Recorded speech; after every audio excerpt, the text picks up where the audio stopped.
You are about to enter the fantasy football show. Please stand by like a boss. Estás entrado al fantasía fútbol novelas. Espera con el patrón.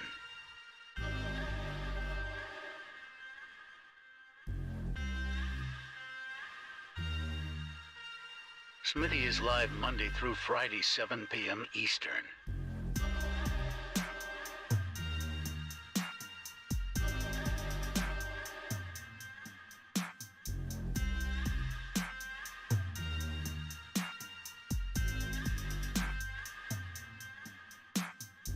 Get on-demand one-on-one text advice with Smitty at thefantasyfootballshow.com.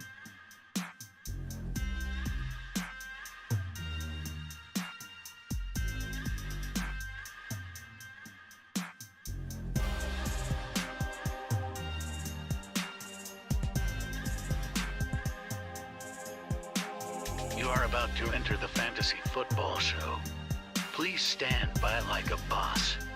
Estás entrado al fantasía fútbol novelas. Espera con el patrón.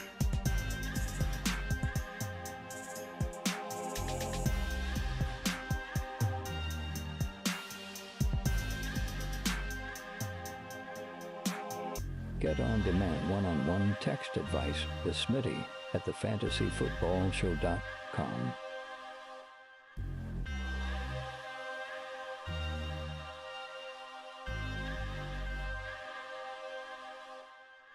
You are about to enter the fantasy football show. Please stand by like a boss. Estás entrado al fantasía fútbol novelas. Espera con el patrón.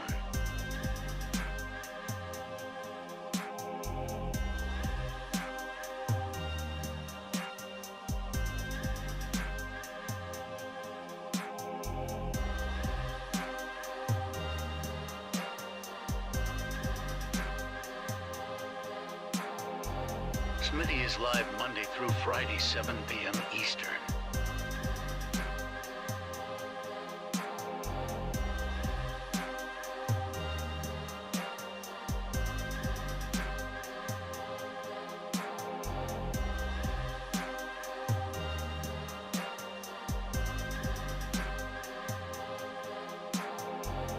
You are about to enter the fantasy football show.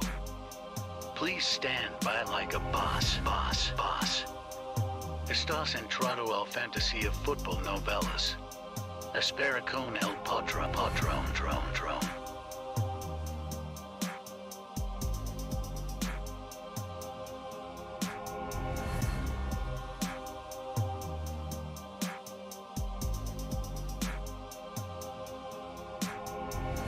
You are about to enter the fantasy football show. Please stand by like a boss. Estás entrado al fantasía. Live from the fantasyfootballshow.com studios. It's the Fantasy Football Show. Live! Monday through Friday, 7 p.m.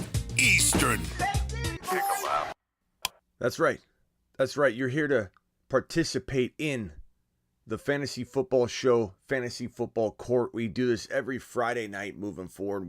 We're doing it tonight, Saturday, but we're doing it Friday nights moving forward, Fantasy Football Court. I'm going to hit the intro, and on the other side of that intro, I better see your questions loading in one after the other. Keep it short. I'm not answering paragraphs. This isn't a book club or some kind of novel club where we read novels to each other and read sweet bedtime stories. This is fantasy football, baby. Get your short question loaded, ready to go. Let's get it. It's time for Fantasy Football. Court!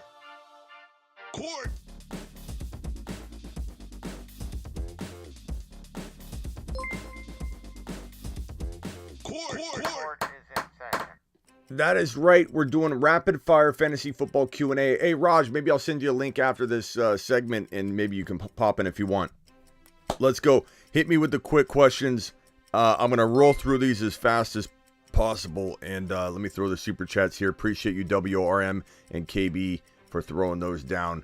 Let's get to it. fast and quick. Half PPR, 2 flex, Mahomes, Jonathan Taylor, Ramondre Stevenson, St. Brown, A-Rob, Renfro, Godwin, D-Hop. Any thoughts? Yeah, I like the team. I like Taylor, Javonte. You can't get better than the two-headed monster. This is a video I did early on in the offseason to trade for the two-headed monster. Now Javonte's fallen into the second round to make it naturally. I love St. Brown. I trade A-Rob. I get rid of Kelsey if I'm you. I get rid of Kelsey. I go after a tight end like Knox or Freiermuth and get some big, massive upgrade. Even if you have to give A-Rob and upgrade him into an absolute monster. That's the direction I take that team. This super chat right here is from KB. KB says, I mistakenly drafted Hopkins. How do you mistakenly draft somebody? I'm just curious. Like you were trying to cue it and you hit it. I've done it before, I suppose, but I'm just curious how that happened, or did you really draft him? I just want to know. Sometimes I see that. Hopkins, do you have any sleeper wide receivers? Will Sammy Watkins be? I'm not picking up Sammy Watkins. I need to know the list of wide receivers, KB. I will say I like guys like Shakir for later on downstream. He won't be like a top guy yet, but in Buffalo, he could end up becoming the third wide receiver. I'd have to have a list of wide receivers. I can't think of anybody that's going to be available in a wide range of leagues. So please drop me another question and I'll try and get to that one. Rush Prime, thank you. Nico Collins week 1. I love Nico Collins week 1. He's a super good wide receiver 3-4 in leagues where you may have drafted in such a way that you're going kind of sleeper shopping with your wide receiver 3. Diggs, Allen stack, the best in fantasy football. I think Burrow and Chase probably is tied with that stack, or you could argue one over the other. This message is for Above Orbit. Says Sky Moore, flyer, since the Chiefs are so pass heavy. I mean, sure. I'm not like super into the idea of Sky Moore being in my starting lineup, but would I take a flyer on him for later in the year? Absolutely would. I think that's not a bad idea at all. This next question is from Pretty Richie. Pacheco over Sky. Definitely Pacheco over Sky. Flex Deontay Johnson or Gabe Davis. Give me Gabe Davis in week 1. I don't care what anybody says. Give me Gabe Davis. At me all you want. Ertz this year. I like him. He's banged up already. He's getting older, so I like him, but I'd rather have a Freiermuth. I'd rather have a Dawson Knox. I think Ertz is going to potentially miss some time. Gesicki will be heavy run blocker in 2022. Yeah, I'm not going near Gesicki. Smitty, thoughts on this trade? Kelsey, this is too long, Steve. Steve, it's too long. It's too long. This is court, buddy. You got to have your deposition ready, typed up, and good to go. I said at the beginning, at the top, no novels. You just posted a novel. It's one of the longest messages I've ever seen in my life. So retype your synopsis and file your ruling with your claim with the court. Tyler Algier is on waivers. Your Honor, this is how you address the court properly. Kurt says, Your Honor, Smitty, Tyler Algier is on waivers. Do I drop him for Kenneth Walker? Do I drop Kenneth Walker for him? No. Kenneth Walker's a league winner, bro. You don't dare touch Kenneth Walker. But do I pick up Algier? Maybe. It depends on who else you could drop. But you're not dropping Kenneth Walker, bro. He could be a league winner. He could be a top 5 to 10 running back. So are we at that point yet? Just because the negativity is to a level that we've never seen before with Kenneth Walker, that we're literally gonna disregard all the predictions that we've talked about and made on the show about Kenny Walker. Start Dillon or Pierce. Give me either one of these guys is gonna be absolute fire. But give me Pierce. I love it. I love Pierce all day long. Longest story I've seen in my life, says Raj. It was, bro. It was like a novel. The dude, it was like I didn't know what I was looking at. Your Honor, would you trade Renfro for Godwin?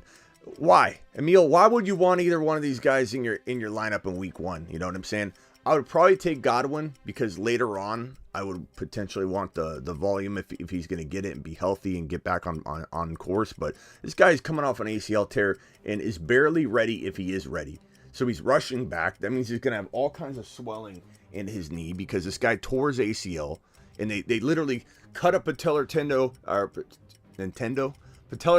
window out of his patellar tendon, took it, put it in the back of his knee, removed his ACL, screwed a hole here, drilled screws in and re-secured a new patellar tendon that died and turned into a ligament. And then once it died and turned into a ligament, he had to let the bone heal and grow into the screws that have little holes in them so that patellar tendon or that new ACL can get firm and tight and strong. And then he's got to come out and his whole knee's a little bit more loose and there's atrophy and it's not as tight. And now he's going out there with a bad knee, trying to work out, trying to rush back. This is why you have swelling. Your knee's not ready. Your knee swells. Raj, tell him your knee swells because it's a defense mechanism. It says, what are you doing to the body here, pal? What are you doing to my knee? Okay, I'm going to release swelling and try and bubble wrap this thing because you're out there doing things you shouldn't be doing. This guy's rushing back. And I'm not on board the Godwin, an injury-prone wide receiver. I'm not on board the Godwin train this year. An injury-prone wide receiver rushing back. We saw it with JK. What did I tell everybody about JK? Smitty, he's going to be fine. JK's going to be a workhorse. Didn't you hear? He said he was going to be back in time. He was mad at Schefter, mad at everybody else. Dude's rushing back. Now J.K. Dobbins is very questionable for week 1. Very questionable for week 1. Rushing back. We saw that happen with Barkley. I said stay away from Barkley. When you're not ready and you try and rush back from an ACL tear, nothing good can happen from it. Nothing. So I don't know that I like this Emil at all. The court's not happy. KB. Let me read this one from Rush real quick. Rush says, who should I start? Pick 3. Monty, Hall, Pierce, and Stevenson for week 1 PPR 12 teams. I'm going to go. This is tough because Hall and Monty, even though I question both of them in terms of their volume in week 1, not Hall long term. I love Hall long term. Look, we know where Hall is right now. He's a 5th rounder for a reason, a 4th and 5th rounder for a reason. If he was getting all the work in week 1 on, he'd be a 2nd round pick. We know what we're dealing with Hall. Pierce is locked and loaded. It comes down to Hall, Monty, and Stevenson. And if I had to pick right now, I'd say Breece Hall. But we may hear something out of New England that suggests that Stevenson's going to get a whole bunch of run, which we kind of feel like might be the case. Monty, I want to hear what they're saying about Monty coming out of Chicago. They do face a really tough Niners defense, right, Raj? You tell them what's Monty going to do in this contest. So I'm not super excited about Monty, period. Playing special teams, he wanted to even do that. He's got Khalil Herbert nipping at his heels. I'm probably leaving Monty out of the equation, and I'll address it later if he gets into a groove and starts looking like the job is going to be his and he's not going to let go of it. Stevenson and Breece Hall, I lean Breece Hall. They drafted him for a reason. He's got 4.39 speed. He's an absolute monster. He can rip off an 80-yard touchdown on any given touch. This is what Breece Hall is. He's a break off 40, 70, 80-yard touchdown artist. So get him in your lineup for now, and then we'll talk about Stevenson later. This message is from KB. Didn't know Hopkins was suspended. Okay, so you see how intuitive I am on this stuff. I could smell it from a mile away, KB. You said I accidentally drafted Hopkins, and I knew that this wasn't that situation. This was something different, masked. You masked it and something. You wrapped it and gift wrapped it and something else. You didn't know he's suspended. First of all, you're taking a lap for not being on top of my show all year long, KB.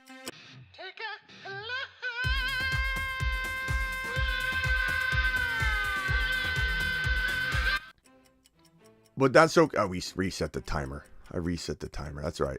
We can go another 15 minutes. We'll start over. 15-minute timer. I moved the timer. It's good now. I can change screens. Take a lap. Take a lap for ruining the timer there, KB. KB, first of all, I want to appreciate you for dropping 2 $5 haulers already. Let's go! Mashed potatoes!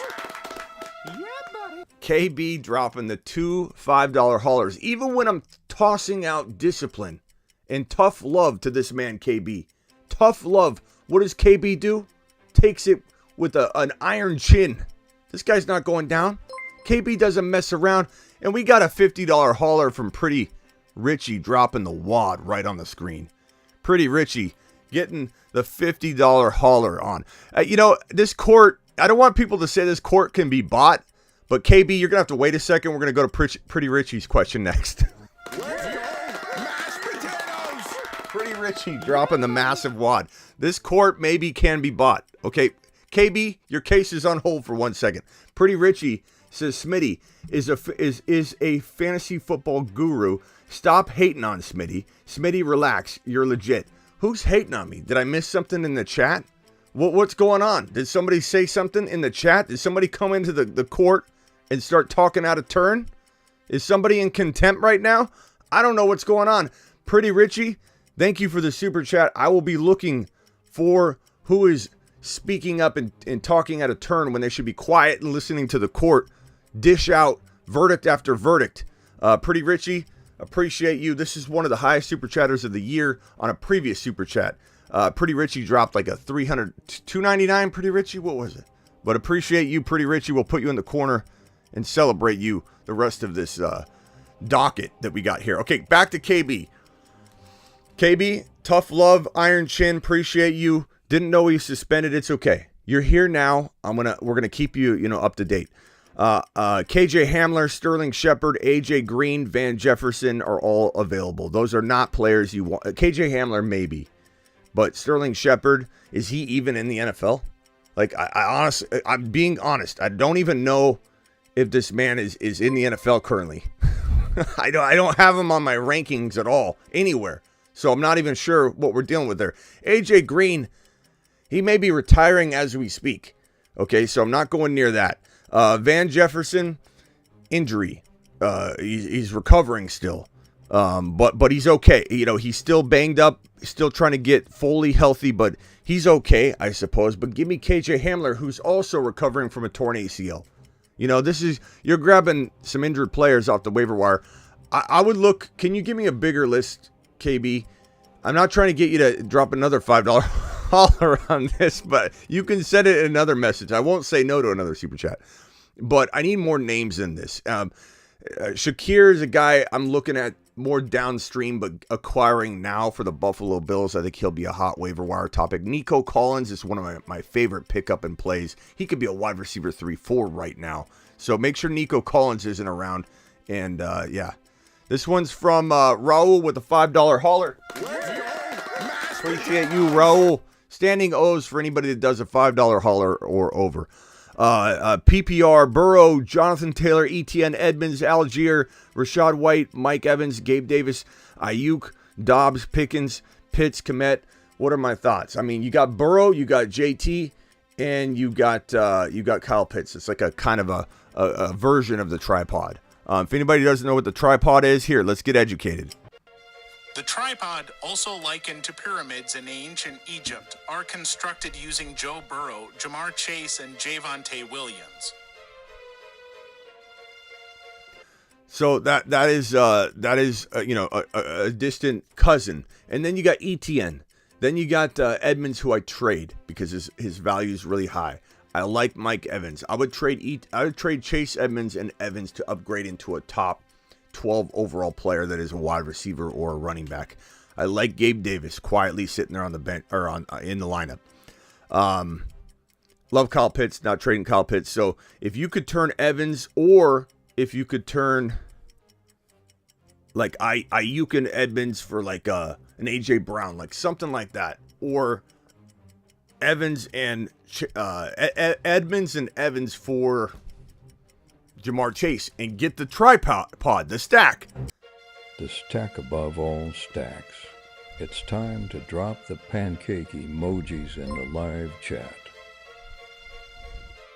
Drop the pancake emojis for probably the best stack, or at least tied for the best stack in fantasy football. That's where I'm going with this, Raul. And I appreciate your super chat.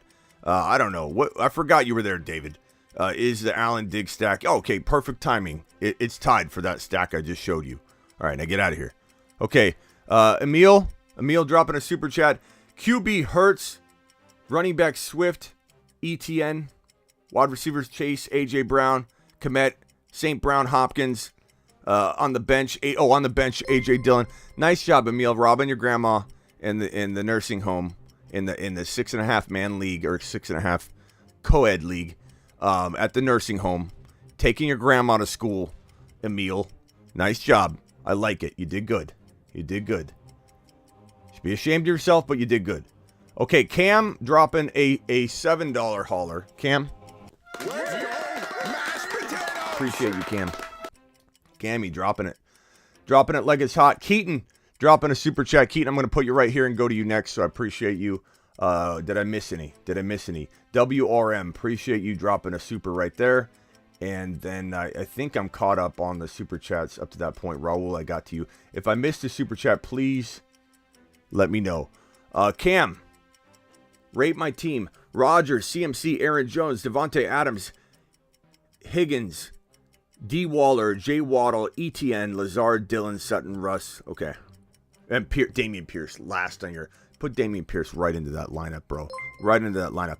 So, Aaron Jones, CMC, Dameon Pierce, Devontae Adams, Higgins, Waller, Waddle, ETN. You got a lot of depth, my man. You got to trade like a Dillon and a Waddle, or a Higgins and a Dillon. Get Pierce into the lineup. Try and upgrade into a top 12 player. Go after Swift. Go after... Upgrade Aaron Jones into JT. Upgrade Aaron Jones into... Actually, you could keep Aaron Jones. Upgrade Dillon and Waddle. Dillon and ETN. Dillon and Sutton. Dillon, Sutton, and Waddle. Do what you got to do. You got Pierce. You could literally give away those three guys. Dillon, Sutton, and Waddle. All for one player. And I don't care if you're overpaying, because you're clearly in, no offense, I can tell that this is at least an 8-man league. There's players on waivers sitting there. I bet you could get probably a running back 2 on waivers right now. So trade multiple players away. You open up spots for ads. You can add a lot of the guys that I'm promoting out there on the Week 1 Waiver Wire show. Add a couple of those guys. Do a 3-for-1. You can afford to do it, and it's not going to hurt you at all. And get Dameon Pierce into that lineup. Fantastic team. Pocket Sand dropping a $5. Pocket Sand, appreciate you, my man. Pocket Sand says 10-man PPR from the 9. Chase, Adams, Javonte Williams in round 3. What are we doing here? How you doing this? How you pulling this off? Chase, Adams, Javonte Williams.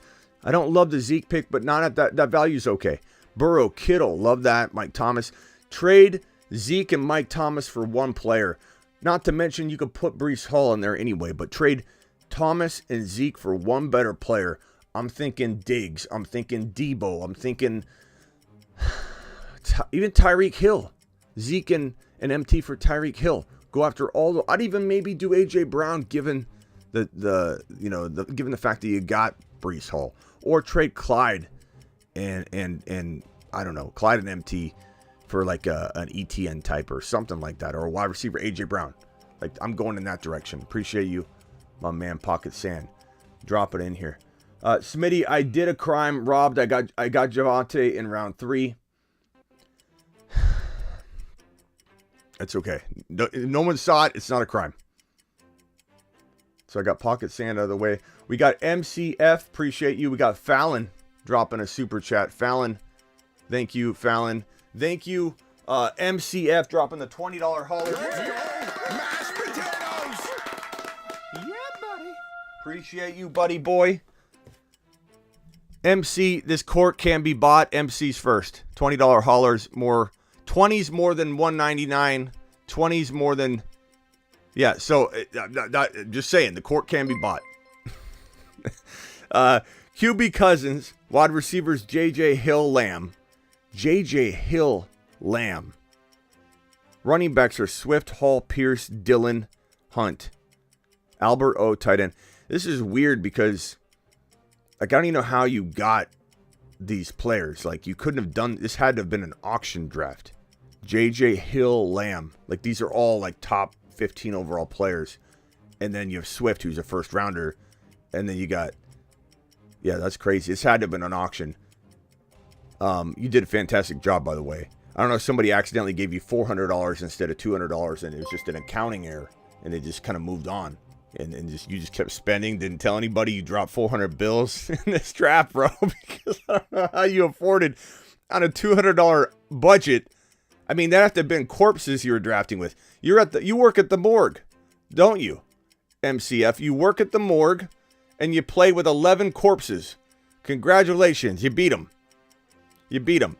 I don't know what to tell you to do here other than get rid of some of this depth, like trade Dillon and maybe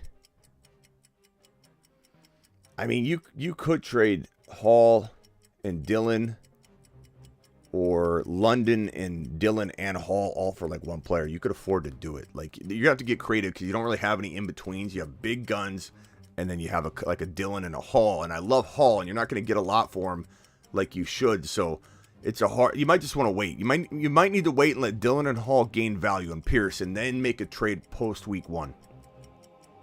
So, because you're not going to be able to do much ahead of time. But man, what a squad. What a squad. Fallon says, "Sup, Smitty, you missed my $5 hauler up above." I did. Hold on. Cam, I appreciate you, Cam. What are your thoughts on Saquon Barkley this year? Keaton. I got Keaton's right here. Keaton with the... is this the one Keaton dropped earlier? Yeah, okay, Keaton.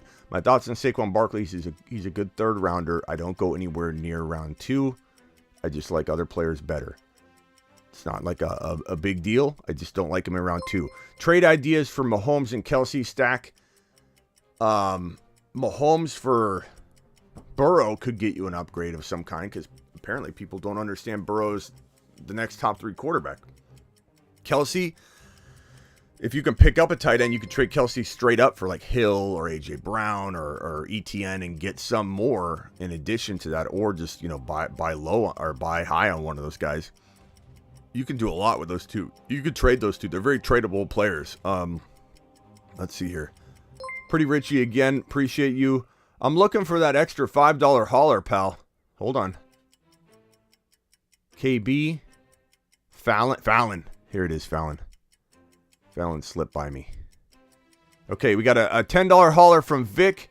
We got a $5 hauler from Lee. We got a $6.99 from Al. We got Rusty dropping a 5. We got Ron Navy dropping a 10. And we got Scotty Doo dropping a 5. And Joe dropping a 5. Let me put those all on screen here. Triple E dropping a 5. And Mo dropping a 5.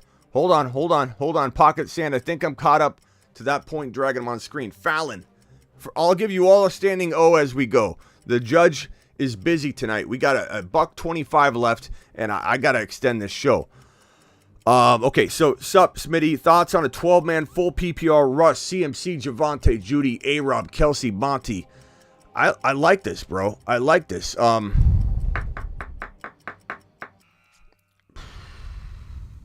could you do here? Russ, CMC, Javonte, Judy, A-Rob, Kelsey. I would trade Kelsey. You're a little light. I like it. I don't dislike this team, but if I'm being honest, Fallon, even though you're paying me to be honest, okay? You can't be the number 1 team. You're probably floating around the top 4 or 5, and it might be all of you tied for first place. I think it's a little light. Monty and Judy, Monty and A-Rob, that's move number 1. Okay, so Monty and Judy, Monty and A-Rob, you're shooting for an ETN. You're shooting for a potential A.J. Brown or a Debo or a Tyreek Hill. CMC into Javonte, or you have Javonte into Swift. CMC into Swift and another player is where I'd go with CMC. I would make 2 moves if I was you. I feel like that would be a great way to go. You know what? I'm a man of the people. He who collects gets his looked at too. Just because he didn't super chat doesn't mean I'm not going to look at his. Smitty, Allen, Lance, Javonte Williams. Rate your team, please. Is that all you got? I mean, here's your chance to shine. You didn't super chat, which is fine. I'm a man of the people. I grab your comment. You got 3 players listed. He who collects. I need to collect names, bro. I need a whole roster to evaluate, or I can't collect anything. So come back to the court when you're prepared. I go to grab it, and there it is. Thoughts on Mark Andrews from the chat. I like him. I like Isaiah Likely. Not more. I just like Likely. I'm very excited. I don't know what's going to go on there in Baltimore this year. I have a funny feeling, a bad funny feeling about Lamar Jackson. And Andrews, we'll see. He's going to be force-fed and double-teamed and hit harder than ever because they lost their number 1 wide receiver in Hollywood Brown, and Lamar Jackson's gaining weight to run more. They want to run more. They can't run more unless they send Lamar out there because they got an all-ACL running back room. How are they going to run more? So Lamar gained 18 pounds, which I hate, and he's going to go, run more? He's on pace for like 190 rushing attempts last year, and his average is like 155. He's going to get hurt. 2 years in a row, Lamar's busted on you. 2 years in a row. And so I'm not saying Andrews, I hate Andrews, but I maybe trade him high is what I'm trying to tell you. Mo with a super chat here. Mo says, thoughts about trading CMC, James Conner to acquire Henry and Javonte. You know, I definitely do that trade. Then I try and shop Henry. Don't sell him low. Ride him till the wheels fall off if you already have him. Him and CMC are neck and neck anyway. And so you're getting Javonte out of Connor. That's a home run. But try and shop Henry into a Swift and like a DK. A Swift and a AJ Brown. Like something big like that. You can do that. If you have to give up another player to get that done, you can do that. Thank you for the $5 holler. Appreciate you. Next one up is, and thank you, Fallon. Fallon, I think I took care of you. Pretty Richie, again, thank you down in the corner. I still want to know who was talking smack, Pretty Richie, because you came to my defense here, and I had no idea someone was in my courtroom running their mouth while the judge was in session.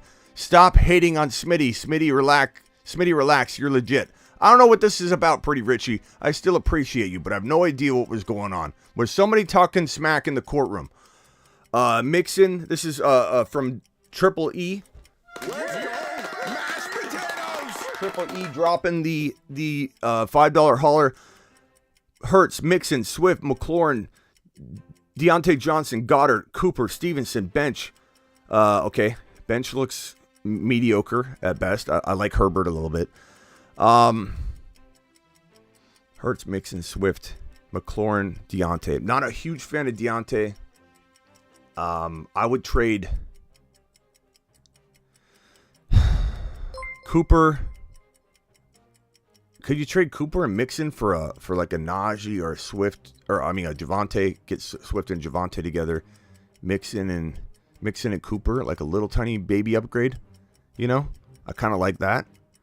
You gotta hit the waiver wire, Triple E. I'm not gonna lie. You got some components there. If you were to upgrade Mixon into a Swift or a Najee, I think you're in it. You're in it. Or give Cooper and Deontay for one better wide receiver like AJ Brown.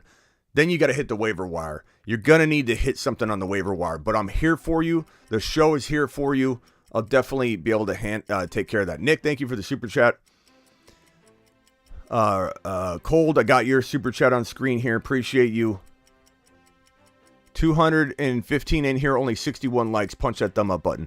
I don't know if I got Vix. I'm going to throw Vix over here. I think I got Vix already. But Joe, thank you for the $5 holler, Joe. Joe says 12 team from the 11. Najee, Swift, love it. ETN, great third round pick. You smash the other two, so you could afford to reach a little itty bitty amount, if that's even a reach. I mean, I love ETN in round 3. McLaurin's a third rounder practically, and you got him in round 4. DK and Burrow. Knox, you didn't miss a beat. I love Nico. I would have loved to have seen you got Dameon Pierce, but I'm sure he went too high. Work that waiver wire, bro. I love Pickens. Fant, Burks. It's solid. Joe, you get that big breakout 2022 version of Mitchell, it's game over. But you do need to make sure you don't let anybody else. Sometimes working that waiver wire is more about preventing your opponent from getting that next Eli Mitchell. It's not even about your team necessarily. It's about not letting somebody level up to you.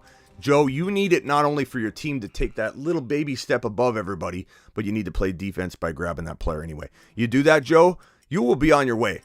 I don't even think you need to make a trade. You just need to land that waiver wire guy. Zamir White feels kind of like that guy right now. Algier feels kind of like that guy right now. Obviously, Rashad White would be if he's available. Guys like that. I've got my waiver wire show up for a reason early, and we're going to do a refresh on it, okay? So get ready for that. Nick, appreciate you, Nick. I got yours already. Ryan, I don't think I have yours on screen, so let me drag Ryan's here. This one here, 2 flex, 12 team, 2 flex, okay. Dak, Dalvin Cook, ETN, Lamb, Deontay, Ertz, Mooney, Pierce, love it. Love when people have Pierce as a flex. Should I trade Lamb and Deontay and Ramondre, I think is what you're trying to write there, for Keenan Allen, Sutton, and Robert Woods? Lamb, Deontay, and Ramondre for Keenan Allen, Sutton, and Robert Woods? No. I don't mean to look so disgusted. it took a little while to absorb it. It's not the end of the world, but no, I like Lamb, Deontay, or Mondre more than Keenan Allen, Sutton, and Robert Woods. First of all, Robert Woods, I'd drop him. I'm not expecting much from Robert Woods, but no, I wouldn't do that. I'd look for something bigger. That's not something I would do. That's not a trade that excites me. But appreciate the super chat. I'm glad you asked me. Let's go, mashed potatoes! This is a $5 hauler from Ryan. Ryan says 12-man league, half PPR, 3 wide receivers, Hurts, Henry, Swift, Javonte in the third round. Love it. Third round, Javonte. There's nothing better. There's nothing better than a third round Javonte Williams. I mean, come on.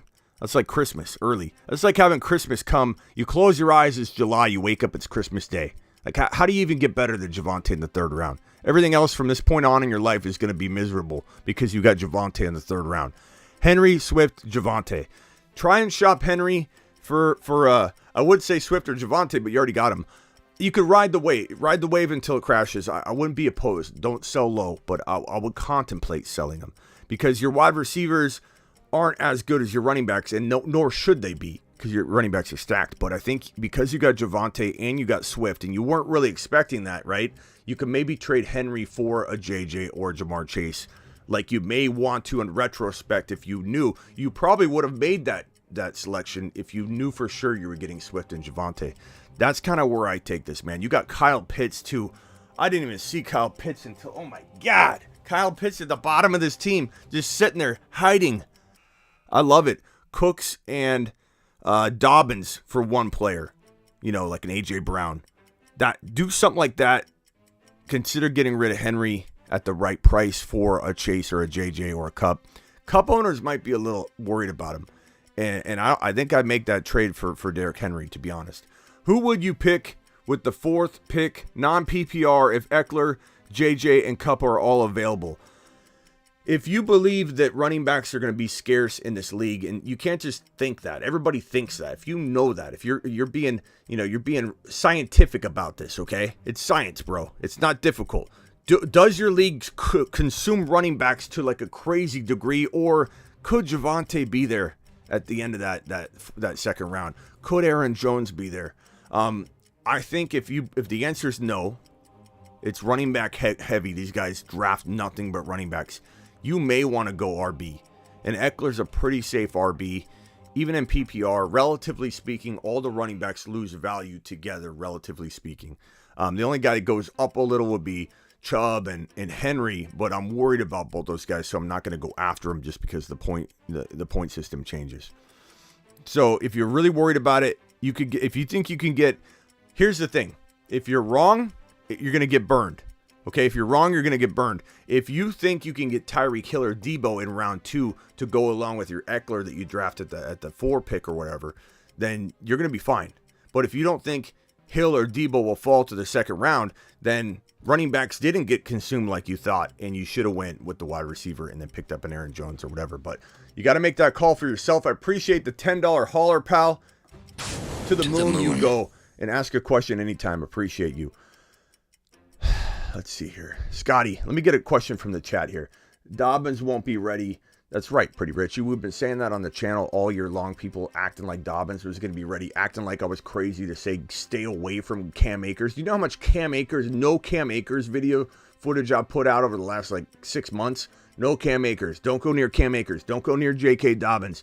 Your boy Smitty's got medical on lock. I've been doing this 20 years, and anything I don't know, I learn it, and then I apply it toward historical data and trending and pattern recognition.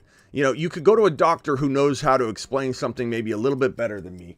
And I don't know about on knees that anybody's gonna, but let's say a doctor came along and said Smitty's wrong on the PCL explanation and how that actually, the likelihood of this, I could be wrong, okay? I'm not saying I've got it all on lock. I didn't get a medical degree. I got a psychology degree, and I got a journalism degree. I didn't get a degree in medicine.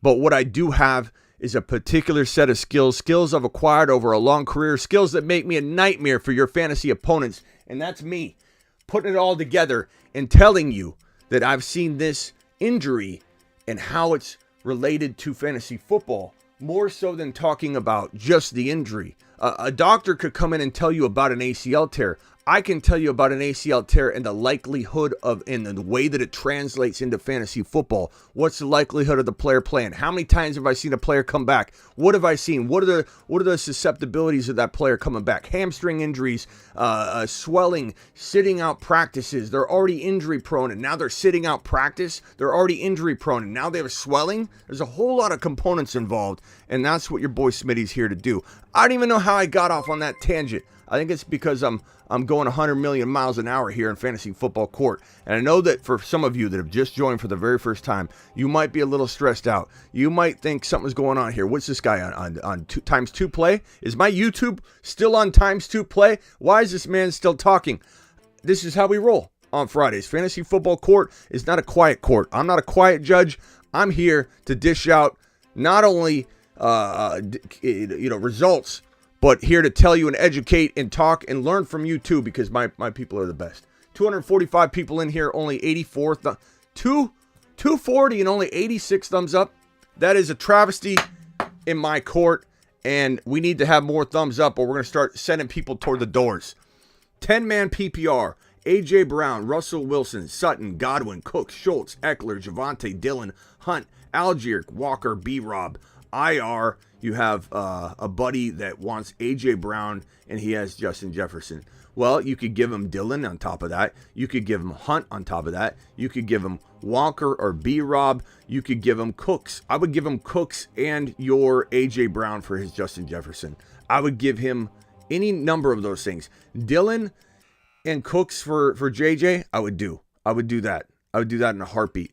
Godwin, I'd throw Godwin in for free. I just explained that ACL tears is not a good idea. It's not a good idea to bank on anybody coming back from an ACL tear that's injury prone, that is barely ready, and you're going to rush him out onto the field. The same reason Saquon Barkley was a disaster last year was because of that reason. He wasn't ready, and they shoved him out. Does anybody think a player that's barely ready and doesn't even take hits yet, they're so worried about this recovery, he doesn't take a hit till week 1? Does anybody think for a moment that that player is going to go out and not have swelling? It's an absolute disaster in the making. Raj, I don't know if you're still there. It's going to take me a minute to get through these, but I still want to get Raj on here if Raj is going to be up. Thank you for your super chat. This one from Raphael says, hit that like button. Appreciate you, Raphael, for saying that. This one here from Al. Al with the $7 holler. Al, appreciate you. Al says, Smitty. Najee, Saquon, Javonte, Kittle, Lamar, Juju, Sutton, on your bench, Dameon Pierce. I can tell you right now, this was an early drafter. This guy, Al, has been watching content for months and months and months on this channel because Al got himself a guy named Dameon Pierce who resides on a list called the Moon Men list, meaning he's going to moon. He's either on a shuttle, going to the moon, or he's already landed. The Moon Men, dropping loads in outer space. This guy's already on the moon. Space Moon says. This guy's Pierce is at the top, already on the moon. I believe that he's landed already. And I can tell, the reason I can tell you drafted early or you drafted with a bunch of owners that are asleep or in comas is because he's in a position to be on your bench, your number one bench guy, which means you got him around 6 or 7. And when you get him around 6 or 7, that means you drafted early. You've been watching the show. You've been absorbing greatness, and you applied it on the field and became a legend in your league already because you saw Dameon Pierce for who he was. He is who we thought he was, and you're on your way to the promised land. You essentially could almost call up League Safe and say, can I get an advance on my winnings? Let me show you. I drafted Dameon Pierce. See? I drafted Dameon Pierce in the 6th round. League Safe says, we got another one. We got a ringer here. Let's go ahead and get this man his IOU paid out because he's got Dameon Pierce that he drafted and is sitting on his bench. Nah, I swear I'm the only drafting like this. It's because of this YouTube channel, says Al. Al, you telling me you stole him away in a new, fresh draft? Unbelievable. Mashed potatoes! Unbelievable.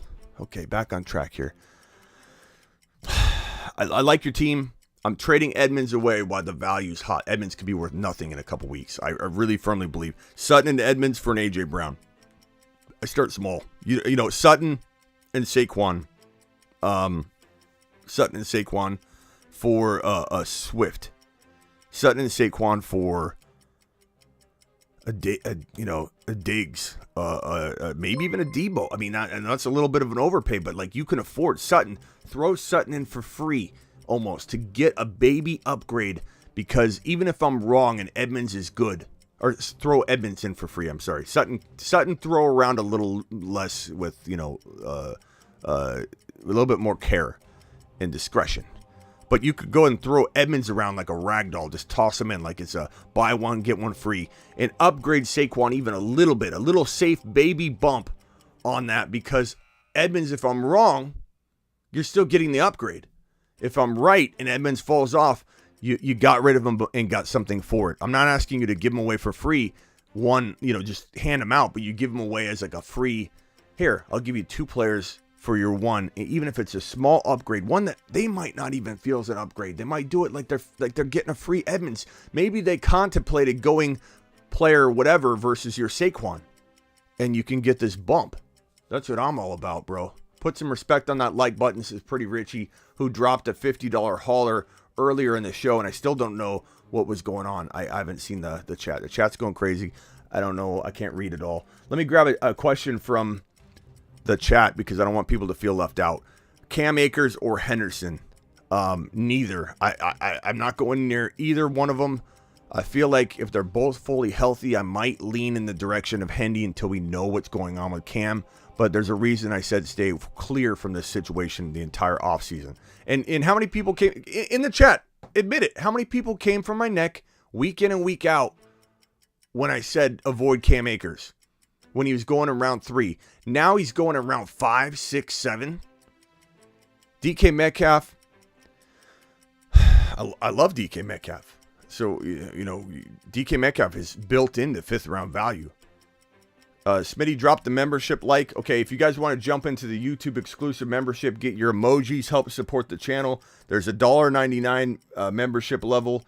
Jump into that. Or if you want to get on the weekly, the 2 Sunday Zoom calls that we do at halftime of the morning games and halftime of the evening game. I just dropped that link there. Anybody that subscribes, I'm going to put on screen here. So appreciate you. Let's see here. Where are we at right now? You already have an AJ Brown there. But you know what I'm saying on that, Evan. Evan, you got a great team. Give her to Saquon. Oh, this is a different team, is it? Rate my team. 2, 3. Javonte, Lamb, Saquon, AJ Brown, ETN, McLaurin, Kittle, Burrow, Lance. No depth, but I have a waiver wire, guys. Okay, sorry, this is a different team. It just looked the same. I'm trading Saquon.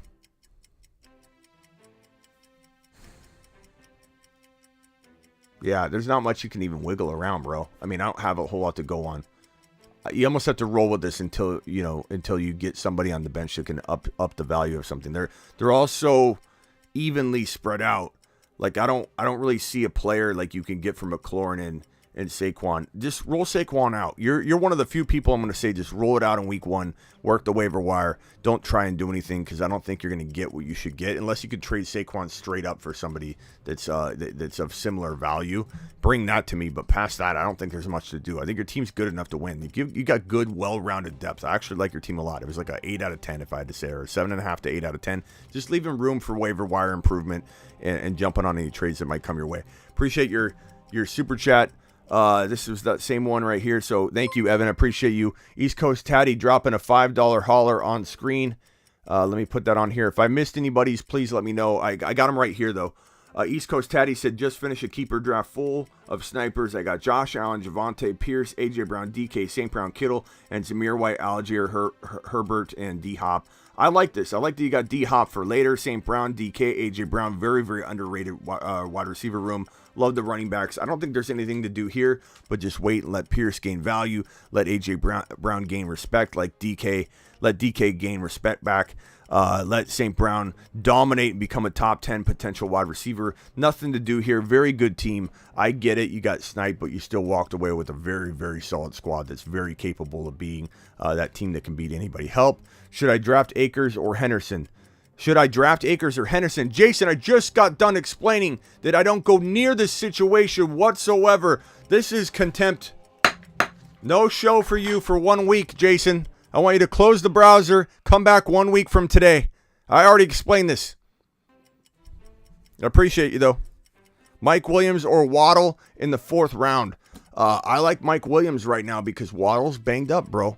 Waddle is banged up. I'm staying away from Waddle until I know different. Mike Kamara and Zeke for JT and Stevenson. I smashed that 400,000 seconds ago, bro. Go get rid of Kamara and Zeke for Stevenson and JT. Stevenson could give Zeke a run for his money, and I take JT in a heartbeat over a potential suspension or something that still could await. People act like this is over. It's not done. Ron Navy dropping a super. Ron Navy, $10 haul to Ron. Mashed potatoes! Ron the Don. Ron the Don says Brady, Evans, Lance. So it's at Superflex right there. Debo, Stafford. Oh, wait, no. Hold on. What are we doing here? Brady, Evans. Oh, Lance, Debo. These are stacks. The stack above all stacks. So he's asking Brady, Evans, Lance, Debo, Stafford, Kupp, Cousins, Jefferson. Who would you take and rank them? I'm going to go. This is a good one. These are all really close. These aren't the 2 stacks like Josh Allen and Diggs and Burrow and Jeff and Chase. Those are the top 2 stacks in my opinion. And then you got like AJ Brown and Hurts like in this mix too. I mean, maybe if Stafford's healthy, maybe Stafford and Kupp because Kupp's so good. And then you've got like a 3-way. Lance and Debo, maybe if Lance ends up being what I think he's going to be, that one's pretty up there. And then it's like a tie between Brady and Evans because I fear drop off for Brady. We know Cousins is going to go up in production, but how much will he be effective? Will messing with the offense just work? Everybody assumes that it's just going to work for sure. Sometimes jacking up a system the way that this could end up messing it up could alter everything, and they have to revert and pull back from having the situation go the way they think it's going to go. Just because you want to implement a Rams attack and put Jefferson all over the field like Cooper Kupp doesn't mean it's just going to for sure work. Probably will work. They're probably not tweaking everything, so it's going to be just more of a transition than just a total change. But we don't fully know how everything's going to respond. So that's the only reason why I say, like, I can't shove that up above the Brady and Evans or the Lance and Debo or Stafford and Kupp yet, but it's certainly in the conversation, Ron. I mean, Cousins could have like a 35 TD season. It's possible. I'm not going to put him in the 40s, but I'd say he certainly could have a 35 TD season or a 30 to 34 or something like that. But I don't think he'll be quite as good as those other quarterbacks, and those wide receivers are all pretty straight fire. So it's a great question. I like the question a lot. Let's see here. This one's from Rusty. Loser get tattoo. 10-man. Oh, God. The loser of the league gets a tattoo. 10-man. 0.5 PPR. 2 receiver. 2 running back. 2 wide receiver. Man, you gotta work on your organization here. If we're gonna get you to the, I'd hate for you to have to go to the tattoo artist, bro. I'm trying to work all this out. Pick 5: CMC, Diggs, Saquon, Williams, J.K., Hurts, Juju, Goddard, Kirk, Ayuk, Cook, B-Rob, Gainwell. Okay, too much injury risk. Please advise. Yeah, you got CMC, Diggs, Saquon, J.K., Hurts, Juju. Juju can disappoint, or he could be good. B-Rob's injured right now. Cook I worry about him staying healthy. Kirk is unproven. JK's coming back from the ACL. Barkley's, you got, is that Javonte Williams though? Saquon, Williams, JK. So you got Javonte, I think. Javonte, is that Javonte? Can you clarify real quickly for me? I don't know if this is Javonte Williams here. Diggs, Saquon, Javonte, JK, Hurts. Can you clarify real quick for me, Rusty? I want to know if that is Javonte. Yeah, it's Jared Cook, not Dalvin Cook. Let's wait for his answer because I don't know if this is Javonte Williams. Should I trade Connor and Pollard for Javonte? Only if you like winning, Trey. If you like winning, I would definitely consider that. Trading Connor and Pollard for Javonte. Just so you know. James Cook. What about James Cook? Mike Williams. Love Mike Williams. Facts. Pretty Richie. What did Pretty Richie say? Trey Lance will ball out in 2022. Jimmy G is insurance policy. Look, Pretty Richie, everyone in here agrees, I'm sure, with that. And you know I do. But Shanahan is risky in this situation, just being involved in it. So, like, I agree with you. If Trey can't beat out Jimmy, he's not who I say he is. But I also worry about getting injured in some kind of weird situation. Mike Williams, I got you. And that's James Cook, yeah. Did I say Dalvin Cook? I think I just said Cook.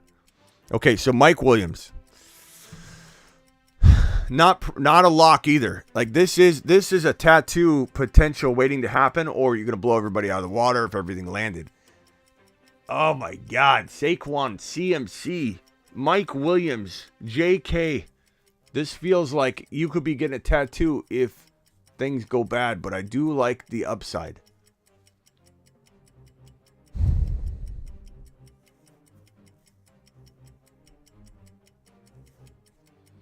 I would say this. I would trade CMC for Javonte Williams and something and try and get more secured up. I would trade Saquon and maybe Juju's got high value right now. Saquon and Juju for a safer player. I don't mind you rolling with the rest of it, but because I love Diggs. Who's your quarterback? Hurts. I love Hurts and Diggs. But I would look to maybe get rid of those two. Those are the two problem pieces.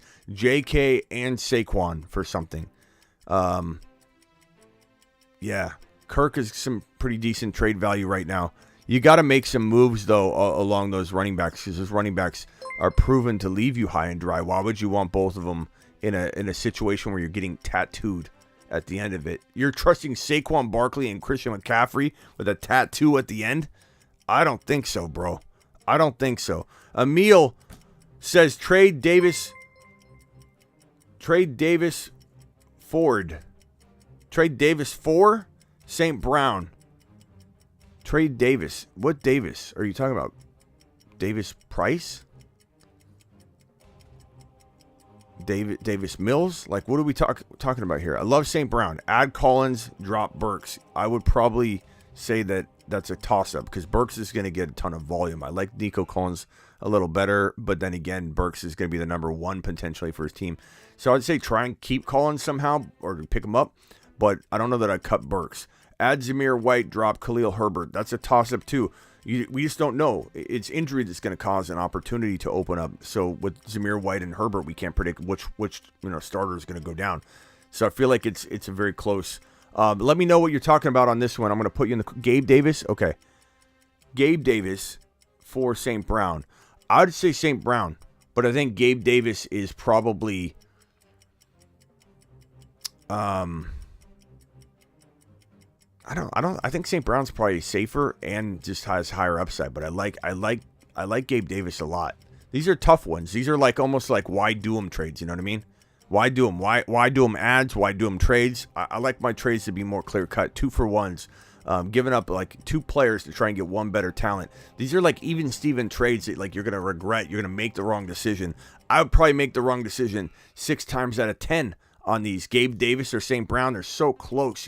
They're both going to ball out. They're both very good. You're asking me to decide between one good child and another good child when they're both amazing. They're both going to do it. I don't know. I don't know that I like that trade.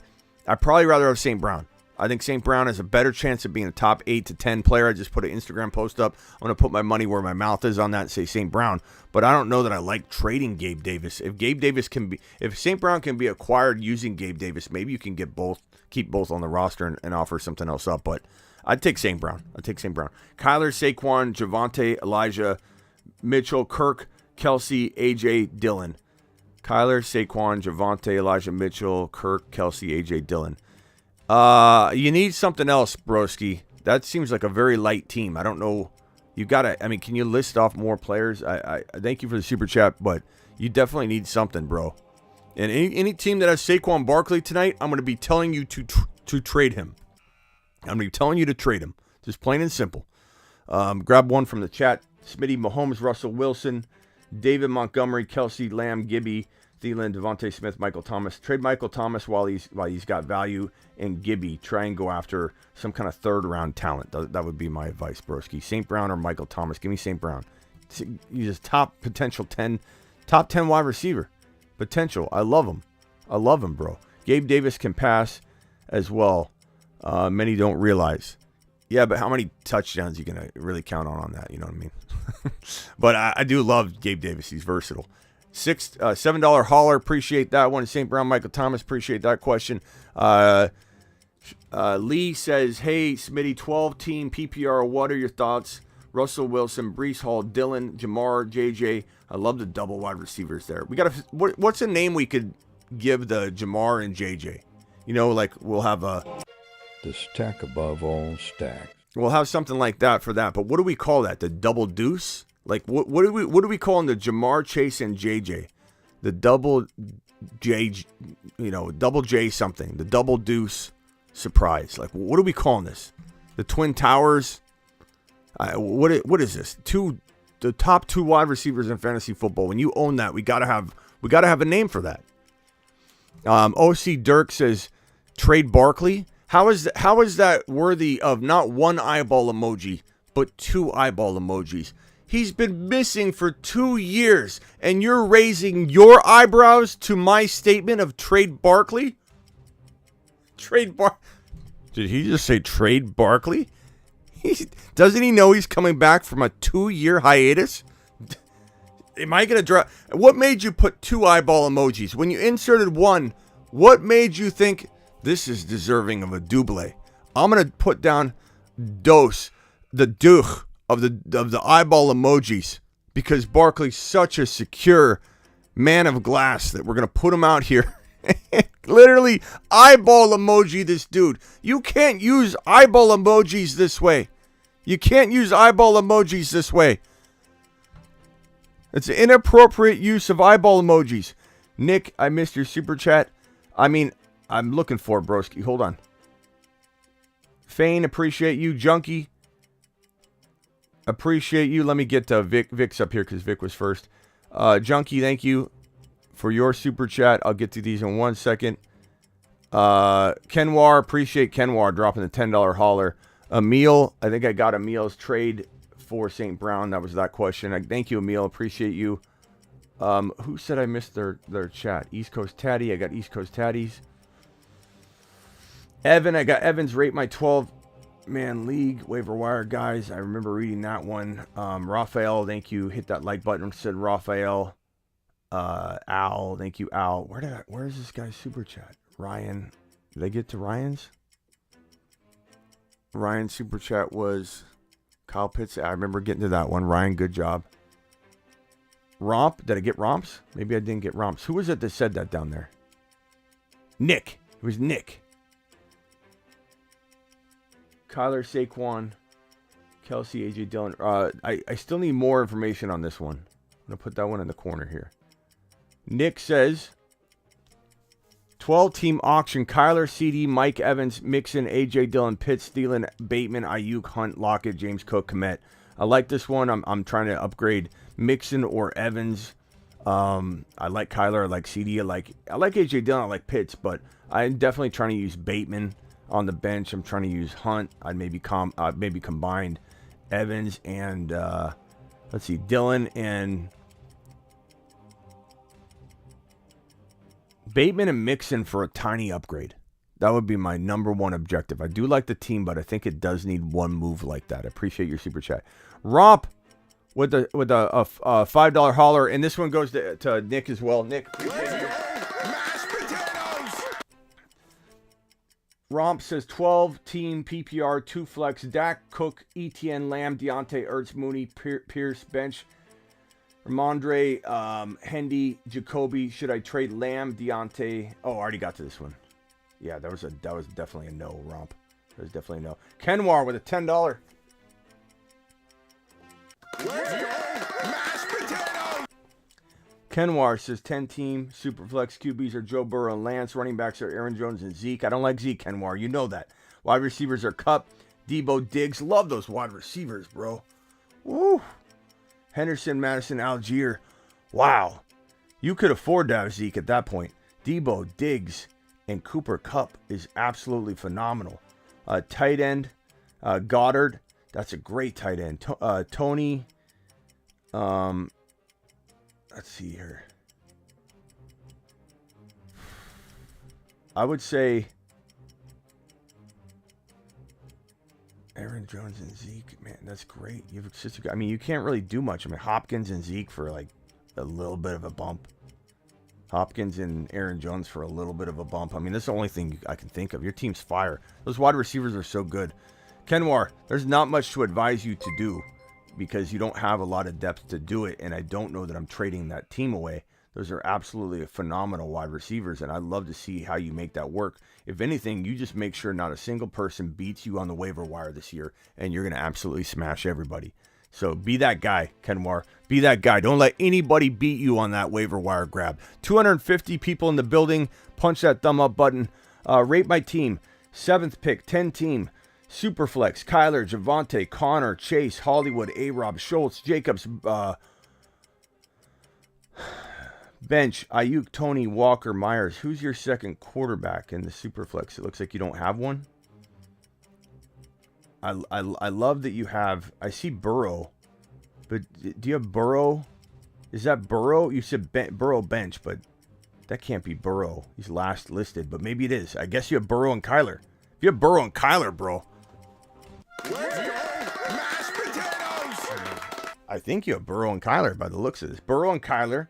I'm trading Jacobs and Hollywood, Jacobs and A-Rob, Connor and A-Rob to get me a Swift or a Najee or, like a Diggs type player. I'm trading A-Rob and Jacobs for an A.J. Brown, an ETN. That's what I'm doing. Daniel, that's a great squad, bro. That's a phenomenal squad. Scotty Dew says he approved the trade A.J. Brown plus Hunt for Jefferson. You've just been Smitty approved. Let's go! Mashed potatoes! Attaboy, Scotty Dew. Scotty doing good. Scotty doing good. Raj, are you still here? I don't know if Raj is still here. It's probably a long wait. I apologize, Raj. Getting hectic up in this mug nowadays with the season underway. Drop Dobbs for Mike Davis or Drake if Dobbins ain't ready for the first couple of weeks, or roll with Stevenson. I'd roll with Stevenson. I mean, you could pick up Drake for Dobbs anyway if you don't think you'll use Dobbs. It's a great question. I'm sorry. Vic, are you still here? Vic, a $10 hauler, Vic. $10 hauler for Vic. Let's go! Mashed potatoes! Some dude stole a plane and landed, says Total Chad. Okay, well, we got a show to do. This is a courtroom here. Order in the court, Chad. Who would you pick with the 4th pick, non-PPR of Eckler? Oh, I did get to that one. I got to that one at the beginning. So I'm glad I took care of him. Fane says 12 team. Joey B. Sutton. Devontae Smith. Monty, Kelsey, Jacobs, J.K., Walker, Algier, Lockett, Myers. Okay. $10 hauler. Appreciate you, Fane. Let's go! Mashed potatoes! This is what you're paying me for. Tough love. I don't love a lot of these guys that are, of course I love Swift. I love Devontae. I like Sutton. I like Joey B. Kelsey, I think you break apart Kelsey into getting, some kind of Swift type player alongside of Swift. So a Javonte, even if it's wide receiver, a player of the caliber of Swift, trying to use Kelsey. Now, do I go, what tight ends? Oh, you got it at the bottom. You said, I should have went double RB at the turn, but took Kelsey. Okay, so I see you're saying that. I didn't even read that part yet. So we're thinking alike here. I would definitely explore trading him. You might not be able to get what you want, though. You might have to go after an ETN and a player, like an ETN and a DK or some kind of broken up package. But I would explore a running back, target a running back, anchor yourself to that part, and then try and develop the trade around it. So that's what I call the anchor strategy. You go around and you look at all your teams that you're trying to trade with, right? Find an anchor. ETN's your anchor. Then you decide on what side of the trade needs more. Since Kelsey's higher ranked than ETN, ETN's your anchor, you need to pile on more on your side that you're getting with ETN. St. Brown and ETN for Kelsey or something like that. Damian Pierce and St. Brown for Kelsey, like something like that. I think you do need something, but you might be able to hold on to Kelsey and just trade Jacobs or JK and or Monty. So one of those guys with a Lockett, one of those guys with a Devontae Smith, Or probably my favorite approach here would be to use the value of Sutton, which I may be wrong and Sutton becomes a baller. But I'd use the value of Sutton with Jacobs, who I feel is not even that great anyway. Sutton and Jacobs for a one player like Aaron Jones. Sutton and Jacobs for, I don't think you're going to get like a Javonte. You never know. Javonte has fallen to round 3. I would try and do that, even if I've got to give up like a Lockett on top of it. You know what I mean? Like I would give up Monty and Sutton for Javonte. Monty and Sutton for a Najee Harris. I think it's possible. I would go down that road and add a Lockett if you have to, overpay a little bit if you have to, leave Joey B and Kelsey in place unless you're trading Kelsey for a big gun. And that's how I would go. But you definitely need to make a move, bro. You definitely need to make a move. I don't think I could sit on that team and feel like it was going to win. Have I addressed this one? Hey, Smitty, 12-man team, thoughts, Russell Wilson, Brees, Dylan, Jamar Chase, JJ. I think I just started talking about the JJ and Jamar. I'm sorry, Lee. Lee, are you still here? Thoughts on this team? I love it. I mean, I love it, but you because you have those 2 wide receivers, do I think maybe you need to make a move? Maybe, but I don't know that you can do too much. Like you could trade Dylan and Mooney together for maybe one safer player. Like I'm attacking a Swift instead of a Dylan. So Dylan and Mooney might get you a Swift. Dylan and DJ Moore might get you a Swift. I like Dylan a lot, though. I like Dylan a lot, but I would definitely give up 2 guys like that for a second round type of player, Javonte and or Swift for Dylan and DJ Moore. I would definitely give up that package for either one of those running backs, a Najee, a Swift, or Javonte. But I love the team. You know, I love the fact that you got those 2 wide receivers. I don't break up those 2 wide receivers. I actually try and play that out because that would be fun to try and experiment with. This one here is a $5 hauler from Jake. Appreciate Jake. Mashed potatoes. Jake says, 12-team PPR dynasty, 1 QB, 2 running back, 2 wide receiver, 1 tight end, traded Cup for Brees and DJ Moore. I don't know if I don't hate that trade. It seems like it could be argued, but I don't know that I love it. Like when I see it, it doesn't excite me that you traded away Cup, the best player in the deal, but I understand why you may have done it. But what if Brees doesn't do anything for 2 or 3, 4 or 5 weeks, which is totally possible. And I've preached that. That's definitely possible. 250 in here, only 132 likes. Please punch that thumb up button if I'm helping you at all.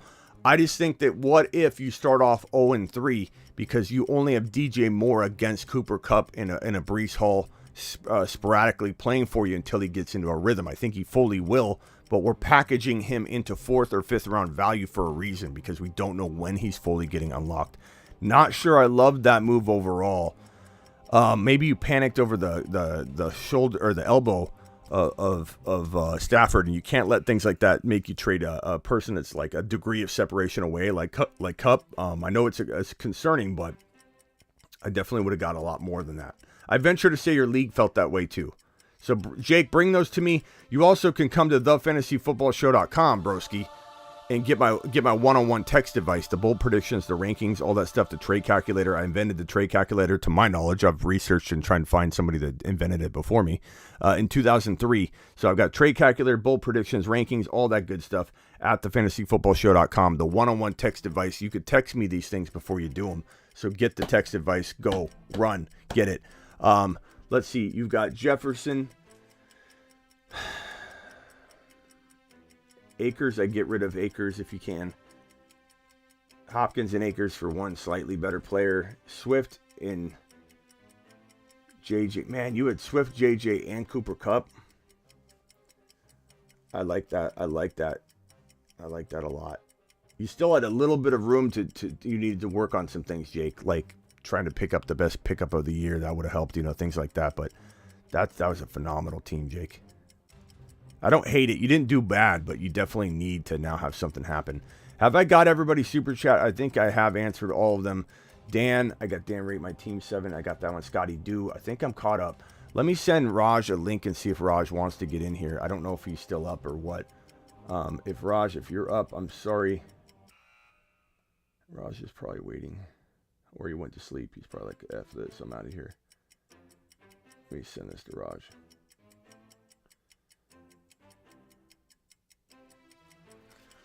I got this trade offer: Stevenson, Pierce, MVS, and a 23-second for McLaurin and Dobbins. So I got this offer today: Stevenson, Pierce, MVS, and a 23-second for McLaurin and Dobbins.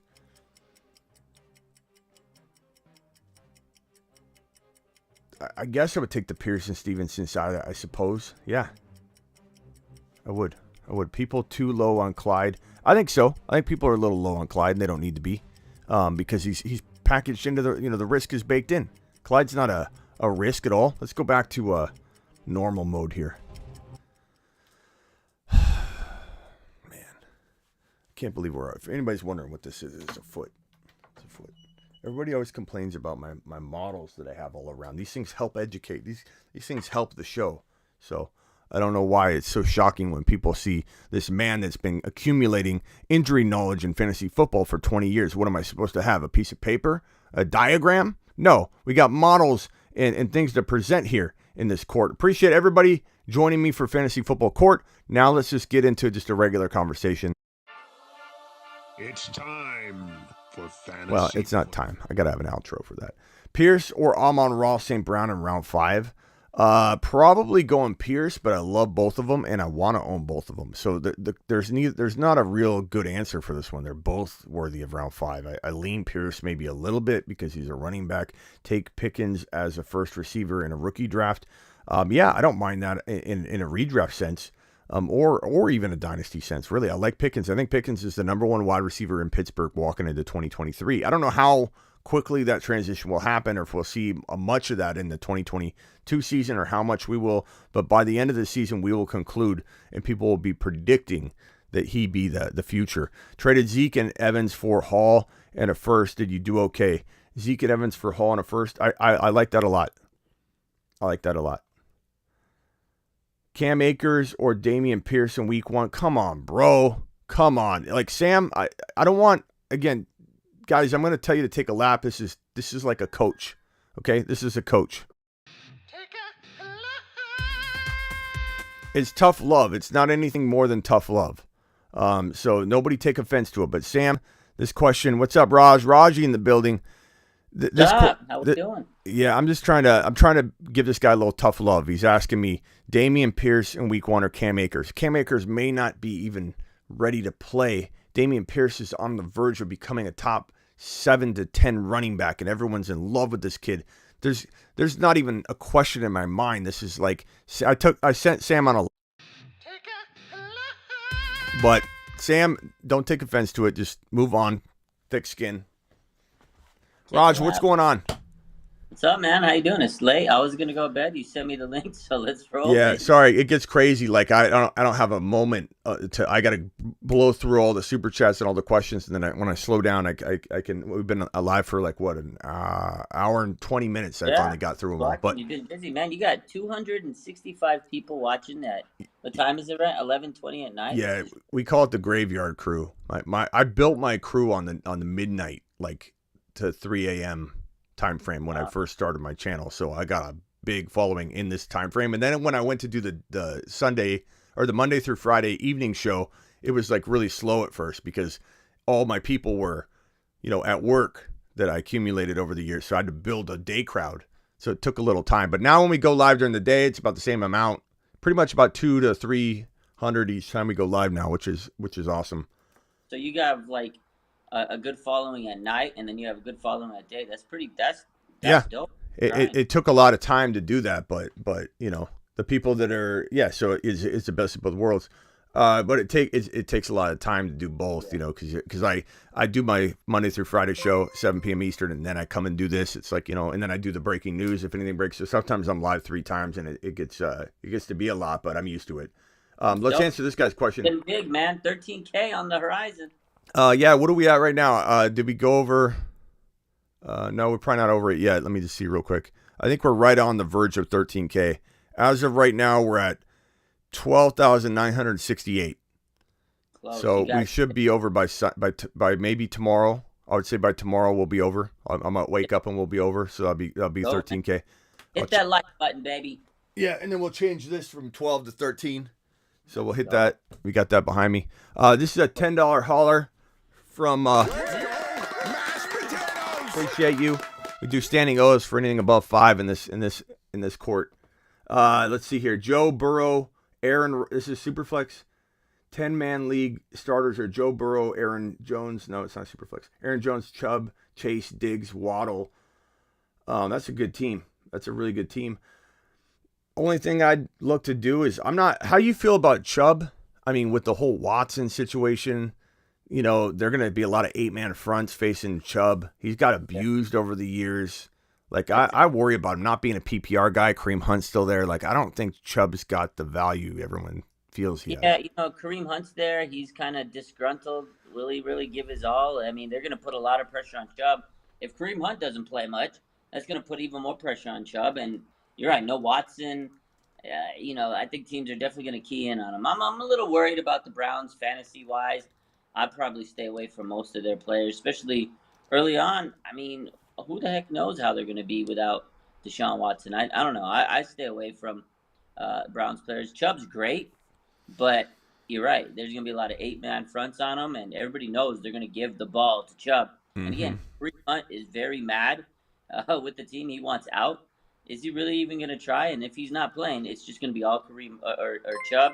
And then the issue is, will he get hurt? Man, this guy's been taking a beating over the years. We talk about that all the time, Smitty. You take that much carries, eventually it's going to wear you down. Here are my thoughts. The same concerns I have about Chubb. I mean, I like Kareem Hunt. Because he said in the chat he has Kareem Hunt on the bench. I don't care about that so much because I don't like the situation more than it's about the player. And if anything, you could probably trade Hunt and Chubb together and make someone feel secure about that move. But here's what I do. You could always, whenever you can, this is some of the best advice anybody could ever hear in fantasy football. So Raj, for your upcoming drafts or leagues, anybody, when you want to get rid of a player you don't like especially when it specifically is a running back, you can always get rid of that player easy. Like if you say, hey, no one's biting on Nick Chubb. No one wants Nick Chubb. You need to think outside the box. What you're doing is trying to get another running back for Nick Chubb. You need to go across position and take the L at the running back spot and say, I'm going to go get a wide receiver because this guy's got A.J. Dillon on his bench. You could roll the dice, throw A.J. Dillon in there as your running back 2 all year, and go pair another wide receiver next to Jamar Chase and Diggs and get a monster in there. And then you could trade Waddle maybe for a running back or something like that, or trade Dillon and Waddle for like a Swift. Like you could probably get Swift for Dillon and Waddle or Javonte. So I make 2 attempts at trades: Waddle and what did I say?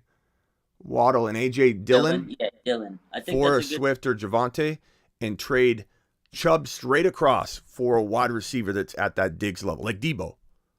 Yeah. You get a high quality receiver. Those 2 guys you have already. You get rid of some players. You make water into wine, and that's the way you write with fantasy. You kind of got to make some moves and build the best team you can. It's good to have the depth. Yeah, and he can start Aaron Jones and Dillon at the same time because they're almost 2 different positions on that team. I think it's not a big deal to put both of them in there. But let's say I'd prefer you trade Jones away. So if you got that, let's say you got Swift using that. And let's say you have Diggs. Who's he have? Diggs, Chase, and then let's say you got Debo. This is what that roster would look like. That's scary. Whoops, I spelled Debo wrong. But this is what that roster would look like right there. Wow. Can you imagine Diggs, Chase, Debo? 2 moves. Swift. 2 trades, and you can pull that off. Who's beating that team, Smitty? Nobody's beating that team. 2 trades, and you get that handled. Appreciate the super chat. Jacob with the $5 hauler. Jake. Potatoes. You what? I like when it says mashed potatoes. Yeah. Burrow, Najee, Javonte, Etienne, Higgins, DK, Thielen, Madison. That's a great team. Man. Not even much you can do there.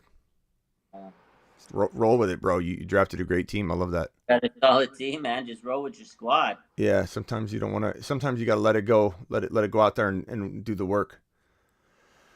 Okay, I think I'm caught up on super chats. Raj, let's answer a couple of Niner questions while I have you here. And I know it's late. You don't have to. In the chat, what's good? Yeah, any Niner fan. Guys, go follow Raj on his YouTube, RSF49ers on YouTube, youtube.com/RSF49ers, just like on his IG. He's building up his YouTube channel. Raj, Mitchell, Mitchell. this is a fantasy room here, not a Niner room. They want to know what is the status of Debo with the bone bruise? What is the status of Mitchell with the hamstring? Hamstring, yeah. What's the prognosis there? Like, don't give us the Niner bias. Like, everything's going to be fine. Tell us what you really feel we're looking at. Okay, so with Mitchell, everything is going to be fine. That's the good news. Is his hamstring injury came early before the preseason, so he didn't play preseason. He's had the extra 2 weeks on top of that, so 5 weeks to rest. He'll be fine. Week 1, he's slated to be the starter. He came back to practice already last week.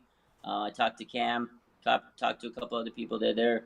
They're saying that, yeah, he looks good. They just were making sure they were being very cautious. And Elijah Mitchell will be back for week 1 against the Bears. Running back 1. The Debo news was a little new last week. He had like a little bit of a bone bruise behind his knee. It's still a story to kind of keep an eye on this week. That's something we'll monitor this week because he did miss practice. He was running on the side field last week or the other day. Sorry, not last week. The other day at practice. So he's doing some light work. I think they're also just trying to be very, very cautious with any of these injuries. Debo, as much as we love him, as great as he is, they have to make sure that he doesn't get any crazy injuries. He got a big-ass contract. We know the kind of work he does. He runs. He plays receiver.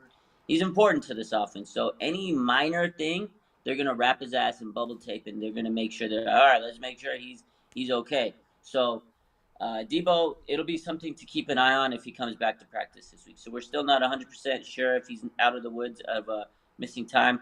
I'm pretty sure he'll play week 1. I don't think he's going to miss any time.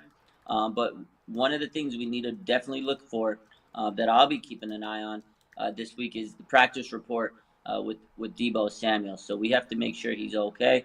Bone bruises can become something that, perpetuate over time, and it's a contusion, as they say. It's something that it can be a lingering issue. It can become worse, but it's bumps and bruises.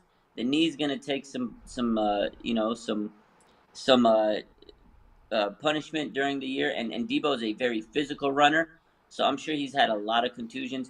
But the other thing I noticed this week, he posted on his story somewhere, he was training the day he missed practice. He was doing some boxing at home, so I'm pretty sure that he's going to be okay. But again, the thing that I'm going to be looking at this week during the practice report is if Debo is back. So the way I always look at it, there's 3 days of practice in a week.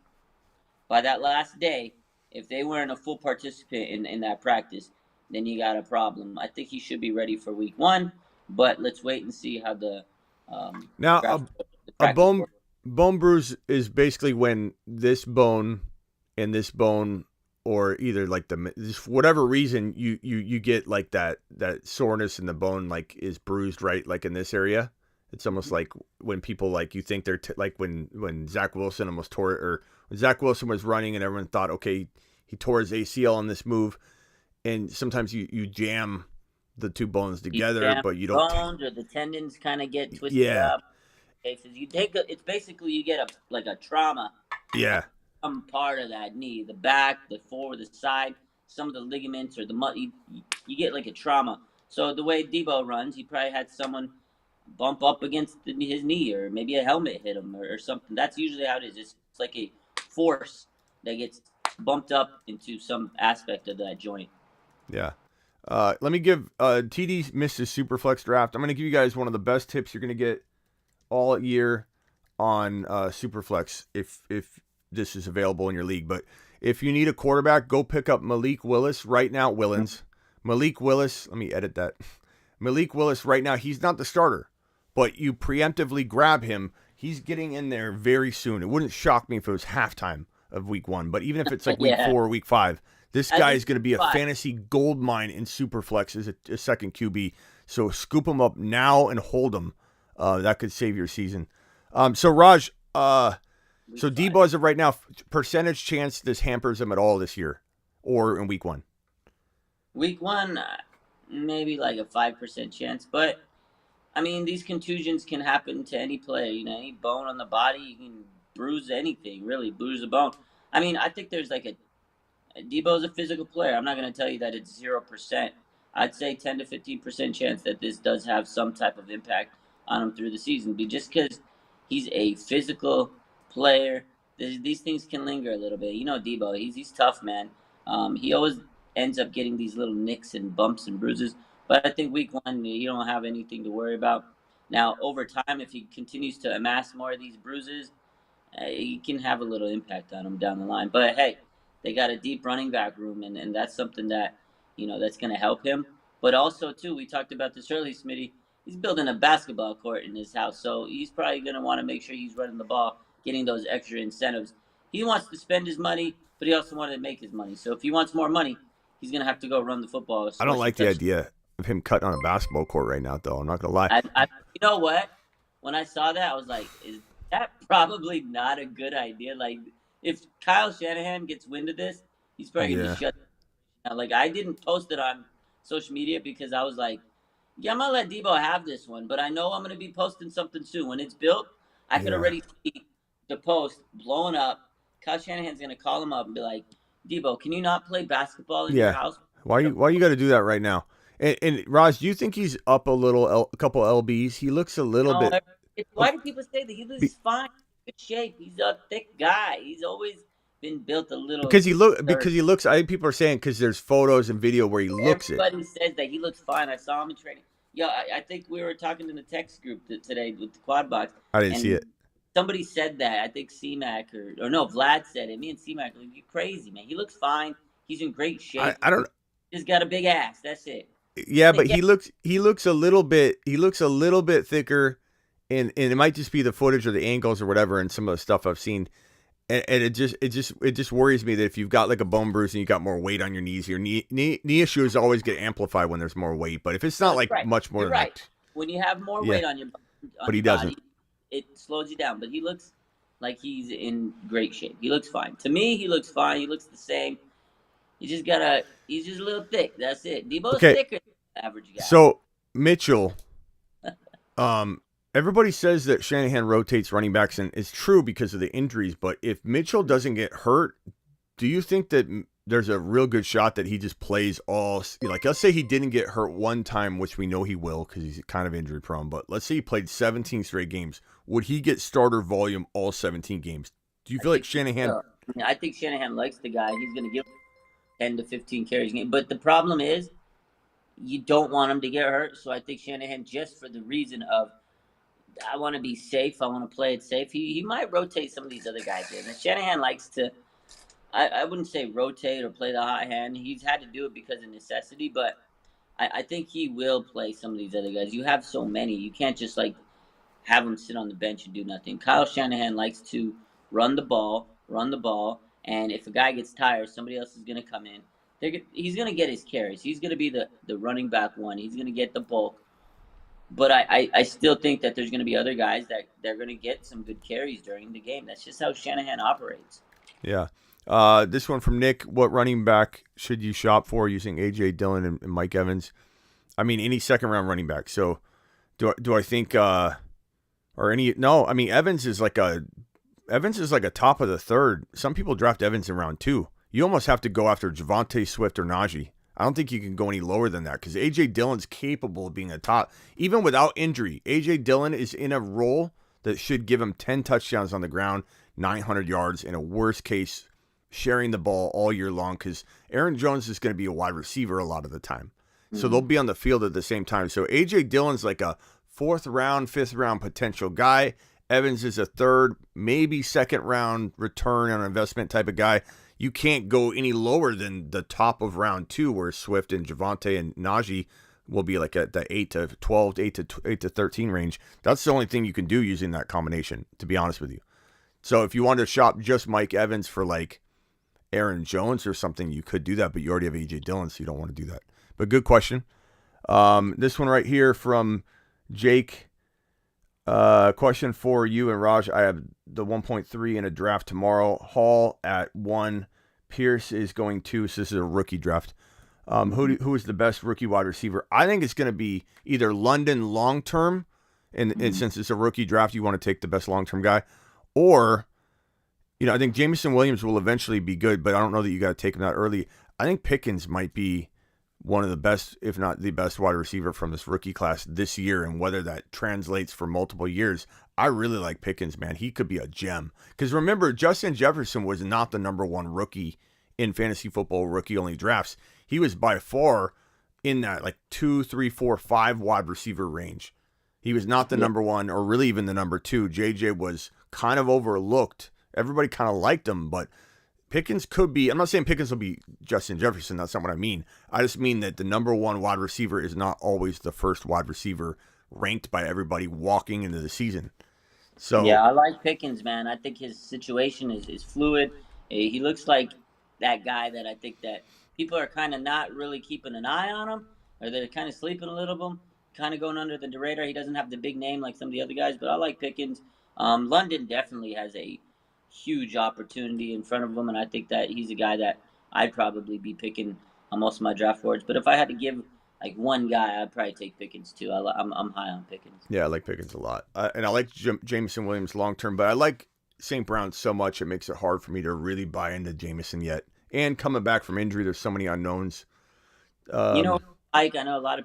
I like Sky Moore just because he's in a good kind of situation there. I think Sky Moore's going to get a good volume. That's one guy I've been kind of keeping an eye on. But Dameon Pierce right now is the number 2 rookie. He passed up Kenneth Walker, and that's just the nature of fantasy football. Like as high as I was on Kenny Walker, and I still love Kenny Walker, Dameon Pierce's situation is gold. And so, thank you, Floor, for subscribing to the channel. Do you have, Dunn, thank you for subscribing to the channel. Do you have any, I don't think Raj has any updates on Godwin any more than I've already said because there's not anything out there, but Godwin's coming back from an ACL tear. Godwin's barely ready to come back if he is at all. There was talk about him missing the first month, and now he's going to potentially be ready.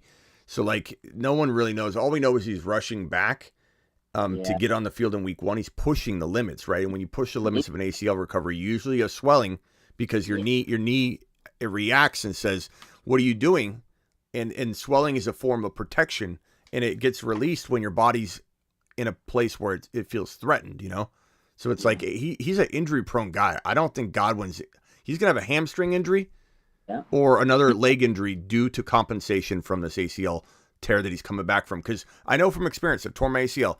When you tear it that first year back, even though I'm not a pro athlete going out there cutting like they are, doesn't matter. Pro athletes, every running back that tears his ACL will tell you, or wide receiver, that after that year's over, they'll be honest with you and they say, "I didn't trust my knee until a full year." Yeah, that's what I was going to say is you don't even like test your limits because you're like worried to go 100% laterally. You're going to be limited from cutting laterally. Wide receiver is not going to be as explosive. Like he might still have. He's a good player. He's a good athlete. He's an athlete. But the thing is, you're right. You don't want to rush it because the moment you start rushing back, that's when injuries happen. You can get a hamstring strain, some type of muscle impairment, and then that's going to cause some irritation, swelling. Like you said, Smitty, once you start having that issue internally, your body's defense mechanisms are, let's cause the swelling to fight off all the bad stuff in your knee and, flush it out. Swelling is pain. Pain and swelling, they go hand in hand, and then it just causes you to be limited and you can't do your activities. And the other thing is he hasn't even practiced with contact yet. That's a whole nother story. So he's got to come back in, get ramped up, and then once you practice a little bit and then go on the field, that's a whole different story because it's like so much more intense on game day than it is in just practice with contact and stuff. So that's a scary injury. I don't think Chris Godwin's a guy that I'm even going to look into.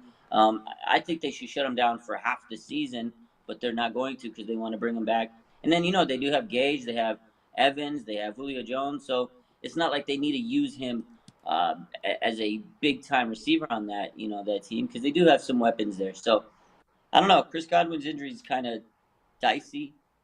I don't think he should be back till midseason, but rush him into it. Yeah, here's a question from, let me get to this one first, above by Cole. Cole wants to know about Henry and Schultz for Javonte and Waller. I'd probably take Javonte and Waller, but it's close because Schultz is an upgrade over Waller. Waller's hard to judge right now. Number one, he's got Devontae Adams to share with, and We don't know how that's going to work out. He's also injured last year. He's an older tight end. People think he's young, but he's not. He just broke out late. So, age, with age comes potential injury. But right here, there's talk about his hamstring injury. He's been out all of camp and in practice with a hamstring injury, but it's also being talked about here by NBC Sports as being maybe he was holding in. And now that he changed agents and it's the contract talks are being kicked in to make him one of the highest paid tight ends in the NFL, that now all of a sudden his hamstring's better. So we don't know if he really had a hamstring injury or he was holding in. I see him active on social media all the time doing podcasts and all this stuff. So he's definitely like in good spirits. There's nothing like going on where I feel like he's not in a good place or something. So I don't know what to say on this one other than like I like Javonte more than Henry personally, and people are going to call me crazy, but I just don't trust Henry. And this is a pretty close one because Schultz I like more than Waller by quite a bit. So it's like That's like a point flip to me. I don't like either side, but I don't know. I guess you're right. Javonte's the better upgrade. Darren Waller, I don't know. The jury's still out on him for me. You're right. He is a little older. He broke out late. He's going to have to share with Devontae Adams. He wants to get paid, but if he's going to get paid, he's got to be healthy. And to me, that missed the whole training camp. All of a sudden, he's saying he's fine. So I don't know. I don't like either side. Yeah. I guess Javonte's the upgrade. First and last is 10-man, 3 wide receiver, 1 flex, half PPR. Raj, whenever you got to jump, just jump. I know it's late. Hurts, Cook, Edmonds, Adams, A.J. Brown, Higgins, Hollywood, Schultz, benches, Hopkins, Bateman, Gibson. Dalvin Cook, Adams, AJ Brown. It's a good team. Higgins. I maybe shop Edmonds while you can. Edmonds and Hollywood for 1 better player. Edmonds and Higgins for 1 better player. Edmonds and Bateman on your bench for 1 better player. Gibson, Edmonds, and Bateman all for 1 better player. That's where I go with this if it's me. I appreciate your super chat. There's definitely some trade options there, man. Zinski has a $5 hauler here. Zinski, appreciate you. Mashed potatoes. Zinski says, rate my lineup: Hurts, AJ Brown, Lamb, JT, ETN, Pitts, Mooney, Kirk. That's a great team. Pollard, I love Pollard. You got Lamb, JT, AJ Brown, ETN, Pitts. That's really good. Nothing to do there. Good. That's solid. Roll it out, man. I mean, I don't want you getting rid of any of the lineup guys. You didn't give me much to work with on the bench to trade, so I don't need to trade any of those guys. I like them all. Yeah. I like them all. Nice job, Zinski. That's a good team. Cody with a $5 hauler, Jacob with a $2, and Eric with 1. Zinski, I think I just got Zinski's. So appreciate you guys for your Mashed potatoes. real quick. Let me jam through these real quick, Raj. Yeah. Eric, appreciate you. I don't know what the question was. Did Eric drop a super chat anywhere? Eric, I don't see it. Eric, post your question. Let me see. He says, yeah, I see the question. He posted his team, and then he told you he got an offer for someone. Is it enough in return? I don't know if you see it. Here it is. Okay. Thank you, Eric. Appreciate you. Diggs, Lamb, Juju, Bateman, Dobbs, Bax, or ETN, Stevenson, Pierce got offered Dylan, Deontay for Lamb. No, I'm not a big Deontay fan, and you have Dylan and Deontay for Lamb. You've got ETN, Stevenson, Pierce. I mean, Pierce and ETN are good enough. Like, I like Dylan, but I don't know that I'm giving up Lamb. No. I think you can get more for Lamb than that. Yeah. I think you can get more for that. Not bad. You can get better value. This is coming from a Deontay doubter, so get something similar to that, but a better player. DK averaged 19.6 points per game with Geno. I think people Jacob, I talk about this a lot, and everyone seems to suggest that DK is just going to be horrible, and Geno does like DK, and DK is one of those wide receivers, in my opinion, that can go up and catch a ball differently than anybody else in the NFL. Like, I'd venture to say that, when players will stand under the goalpost and try to jump as high as they can, do a vertical test on the goalpost, I venture to say that DK is probably top 5 in the NFL, if not 1, at being able to reach the highest part on the goalpost, doing a vertical jump test on there. Like, when you see him do it, dude skyrockets over and can, like, dunk with his elbow in. So my point being that Maybe McLaurin struggles with a bad quarterback more than another wide receiver because he's like a precise route runner. He needs the football at a certain place on the. Freak, man. Even though, I hate the Raiders or not. I hate the Seahawks. I can't stand them, but you got to give DK Metcalf his flowers. He's a good rest receiver. He can go anything. He's so tall. He's got a crazy catch radius. He can run a route. He's quick. This guy's a phenomenal athlete. I mean, he's chiseled. His body's. Gino loves him. Yeah, he does. If anybody's gonna do good in fantasy for the Seattle, it's gonna be DK Look, Metcalf. there's a reason he's been one of my biggest sleepers all year because if Russell Wilson was there, he'd be going at 18 to 27 overall. If Easy. Russell Wilson was there, and now he's going in the 5th and 6th round, it's all baked in. Crazy. DK is a sleeper. That's so crazy to me. Yeah. He's a wide receiver 1. You could literally have him as a wide receiver 1 if you want, and just build like very, very underrated wide receivers. What should I do week at wide receiver? Stafford, Mixon, Javonte, Etienne, Debo, Amon-Ra, St. Brown. You're not weak at wide receiver. You've got Debo and Amon-Ra, St. Brown. You're fine. Maybe your depth is a little weak, but Mixon and Javonte and Etienne, I like that. I don't know that I'd make any moves other than maybe you could roll with Javonte and Etienne and then try and trade Mixon across position to get like a Diggs or a Debo or a Debo type. You got Debo already. Diggs and, like a Devontae Adams or something like that with Mixon. I mean, go straight across. And the thing that makes me think you can do that is because running backs are so scarce after the draft. People have regret. I didn't go RB. Oh my God. You could easily get a wide receiver that was drafted above Mixon, like a couple draft slots by trading Mixon straight up for him. And maybe even get more. So if you feel like you want to go lighter at running back, which I don't know that I necessarily recommend that. I'm just saying if you want a wide receiver, I could see you doing that. Andrews, you could trade Andrews for, Andrews and somebody and then go after a different, tight end. If the tight end pool is pretty decent, like if I don't think Freiermuth is probably on waivers, but maybe Komet's out there or someone like that. You could trade Andrews straight up for an AJ Brown or something, but that's something I would consider. I love AJ Brown this year. Cody with a $5 hauler. Cody says, and I think we're done on the super chats here, so we'll go to the phone lines real quick, Raj, and jump whenever you need to. Lamar, Jacobs, Mixon, Deontay, Cooks, Mooney, Debo, Knox, Godwin, Ramondre. Okay. Don't like Jacobs. I'd trade Jacobs and Deontay for one better player. That's what I would do.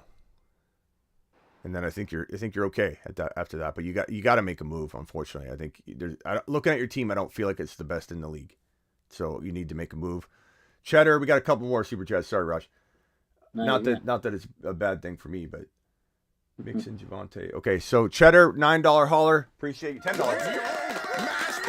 Cheddar says, this is how my big league went. Harris, Barkley, Javonte, Herbert, Deontay, DK, Amari, Elijah Moore, Hopkins, Damian Harris, Gibson.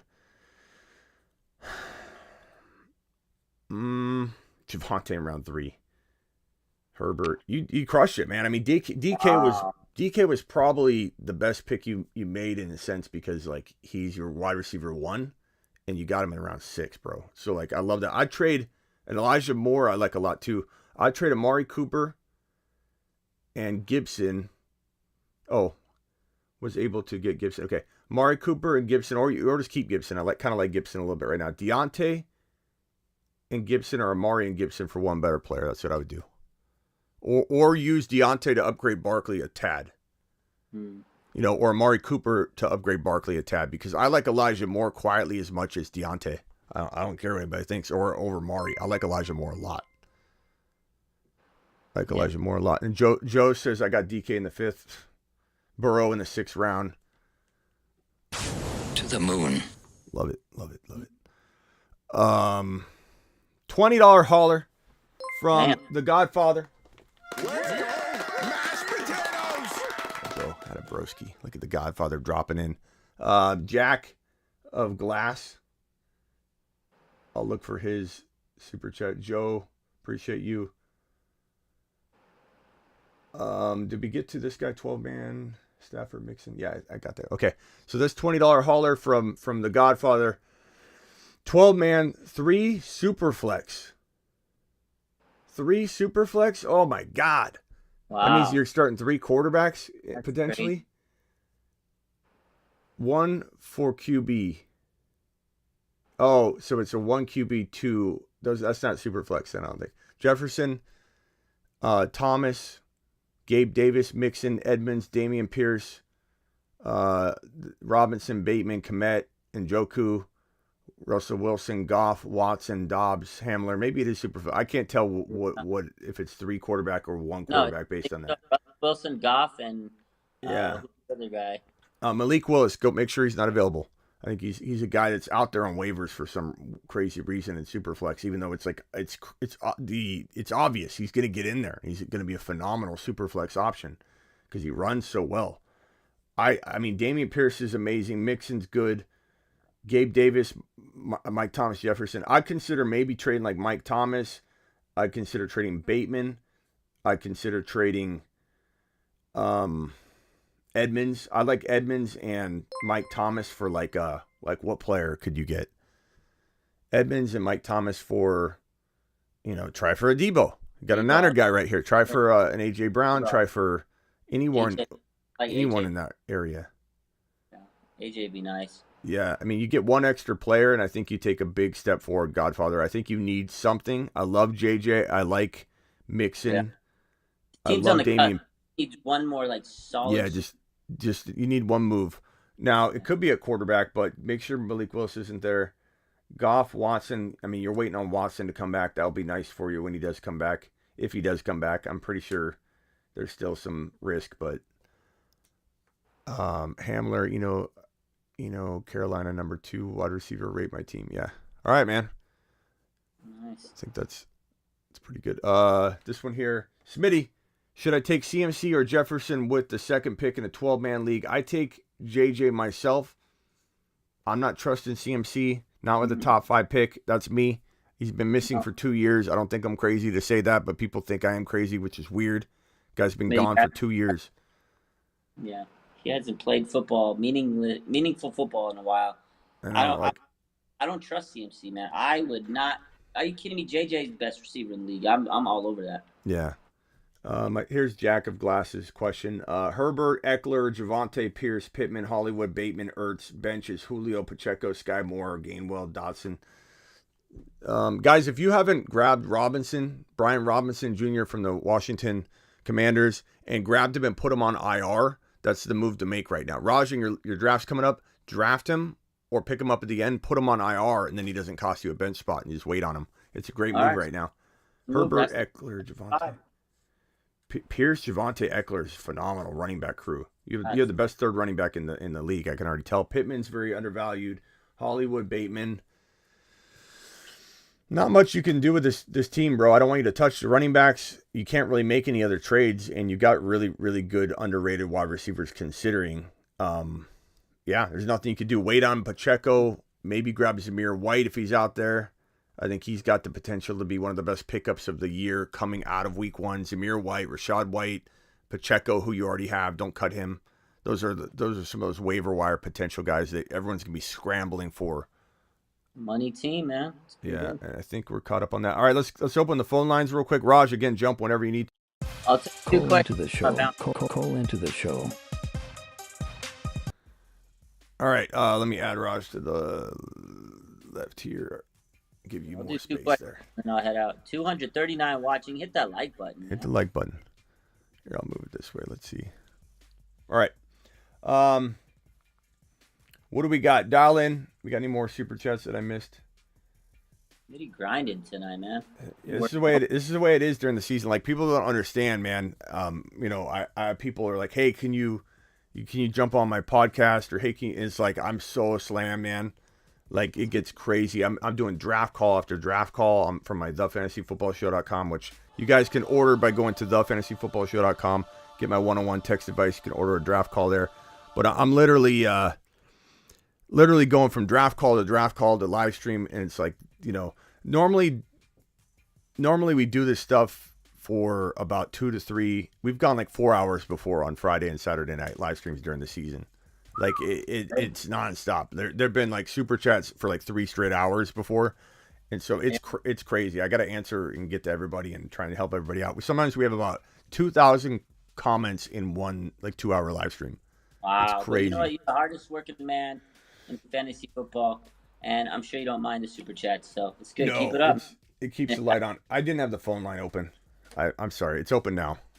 Okay. Call into the show. Call into the show. Well, Dom, Into the show. Dial 602 NFL.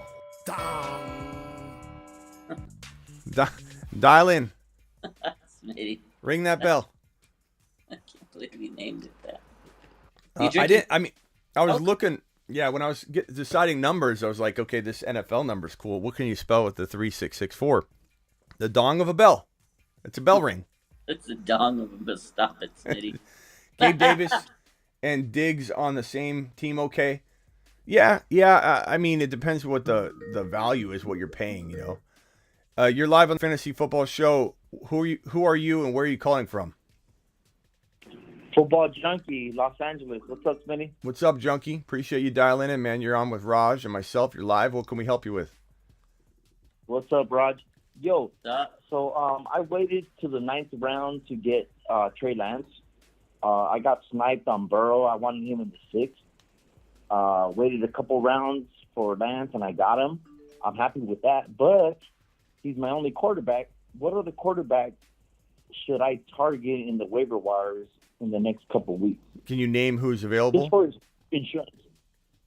The one I have on my mind is Daniel Jones. I'm thinking of trading for Winston.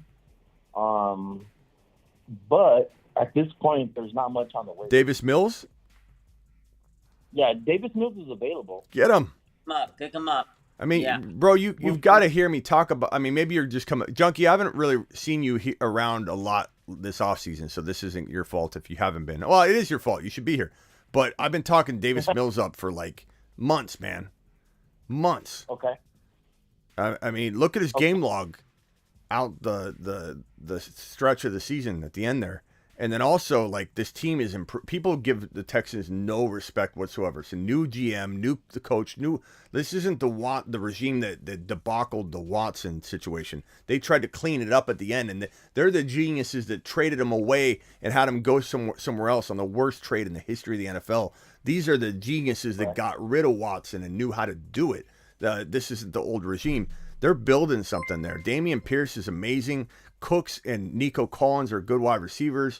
This guy Mills is going to be quietly a top 10 to 15 quarterback in fantasy. So I saw that on their IG, so I think I'm going to scoop him up just as insurance for Lance if he stumbles out the gate. But, Raj, this question is for you. What are your latest thoughts on Lance? You know, me and Smitty, we love Trey Lance. I mean, obviously, Trey's going to struggle a little bit here and there. He's young. He's due to have some ups and downs. But honestly, I think that he's in a good position. We know he has an immense amount of weapons. Him and Debo, him and Ayuk, him and Kittle, I think they'll all kind of get on the same page. They got 2 good games to open the season against Chicago and Seattle. I think that's really going to give them some confidence to start the season. But you got to also remember the Niners love to run the ball. So they're going to run a ton of football these next 2 weeks. But I think that's going to be good for Trey because you can open it up, play action, pass. The biggest issue is they just got to protect Trey. As long as they can, pass block and keep him upright, he should be good for 2 touchdowns. The next 2 games at least. Yeah, I appreciate that. And I think the new contract with Jimmy G, I think they might even end up trading him. Eventually, they might. They have the chance now because his cap hit is a lot lower. He took a big restructure. So if there's a team, if Danny Dimes in the middle of the season needs to be, excavated out of New York and they need to come calling, or if any team has an emergency situation, this makes it easier for any team looking to trade because he was at a $25 million contract. Now he's at $6.5 million with incentives. So yeah, I think that's a lot more bargain friendly for any team that needs a trade. So yeah, definitely that's a possibility. You know where Jimmy G is, Raj? Where's he at? And off he goes to the Where planet is he? known as Uranus. Okay, so this question here from Rico. Hold on one second, Junkie. This question from Rico. Yeah. Thank you for the $10 holler. Rico's asking, what should you do? You got CMC, Swift, Barkley, ETN, Damian Pierce. You got a massive amount of running backs. You have Sutton and MT as your starting wide receivers. You got enough. You could trade Barkley, and running backs are so scarce, like I mentioned earlier. You could trade Barkley straight up for a wide receiver that was drafted higher than Barkley because people have regret coming out of the draft and they miscalculated. Running backs getting scooped up all the time. You could easily get You could trade Barkley for a Debo, trade Barkley for a Diggs or someone around that area pretty easily, I think. So trade Barkley. You don't need CMC, Swift, Barkley, ETN, and Damian Pierce when you have those wide receivers. So definitely make a move like that. I wouldn't be opposed to trading CMC for like two pieces like Javonte and a player like St. Brown or something like that. I would totally do that. Appreciate your super chat, Junkie. You got anything else? Yeah, one more thing. Smitty. So I have Pacheco on my bench, and I have who's the other guy I have? Okay. Would you drop a late tier running back to pick up Mills as my insurance to Lance? What running back? Pacheco. No, I mean, who else can you drop? I like Pacheco a lot. I like Pacheco a lot too. Let's see. I got how about like a Walker? Kenneth Walker? No, he could, bro. He could be a. You just roll with Lance. No, I'm not saying that, but I mean, who's your backup quarterback? Danny Dimes. You drop Danny Dimes for him. Okay. Yeah, I mean, you don't need and keep an eye on Malik Willis because once he gets in there, Malik Willis could be your best option, and everyone's going to want him badly. Yeah, so I was thinking. I don't know if you got taxi squads or something like that weird, just make sure you can put him there. But anyways, yeah, I dropped Danny Dimes. Danny Dimes is like you don't even know if he's going to be starting by midseason, bro. It's a garbage offense. That's why one reason I don't like Barkley at all. Yeah. Right. Yeah. All right, bro. Appreciate you. All right. Danny Dimes, man. Scott, you're live on the Hey, Fantasy Smitty. Football Show, bro. Hey, man. What's up? Good to hear your voice. Hang on for 1 second. Okay. Let me pull this Sorry. thing up real quick. We'll wait. Okay, I got it. It's I got Hold on. I got Trey Lance. Okay. Okay, go ahead. I got Trey Lance, James Conner, Javonte Williams, Devontae Adams, Justin Jefferson, Dalton Schultz, Gabriel Davis. My bench, Damn. Brees Hall, Elijah Mitchell, David Montgomery, Pierce, Pollard, and Elijah Moore. Okay. 4-team league? Yeah, bro, you went to the sports bar, you grab one of those sheets where you get to check any player you want. No, And you're brother. sharing No, your it's a 10-team. It's a 10-team PPR on NFL.com. Wow. Wow, you worked them good. I don't even know what to. You listed off so many players. Like number one, you need to trade some of those guys because you have like an equal amount of players like across the board. So like trade Monty Well, and trade Monty and a wide receiver or something, or trade Monty for free do I- to upgrade your do I need starter. Do I need to get another quarterback, Smitty? Who's your quarterback? Trey Lance. No, I mean just back him up. Get a decent backup, but I mean everybody's freaking out about Trey Lance. Like, can I ask you honestly? No. You I can just use the waiver wire if something happens. Yeah, but hold on. Let me ask you a question because I think this will be healthy for everybody to hear. Like, what has made you change your tune on Trey Lance real quick? Just and be honest with me. I want to know your honest. I'm just hearing a bunch of people talk about saying stuff, and I'm not real antsy or nothing. I just always like to have my back covered. And what have you heard? What have you heard? I just want to know because I can tell you where it's crazy that 3 series he came out and had 3 series where he kind of disappointed. 3 of them in one quarter. Preseason, Yeah, in the preseason. The game he played prior, he was like leaving the game as a god.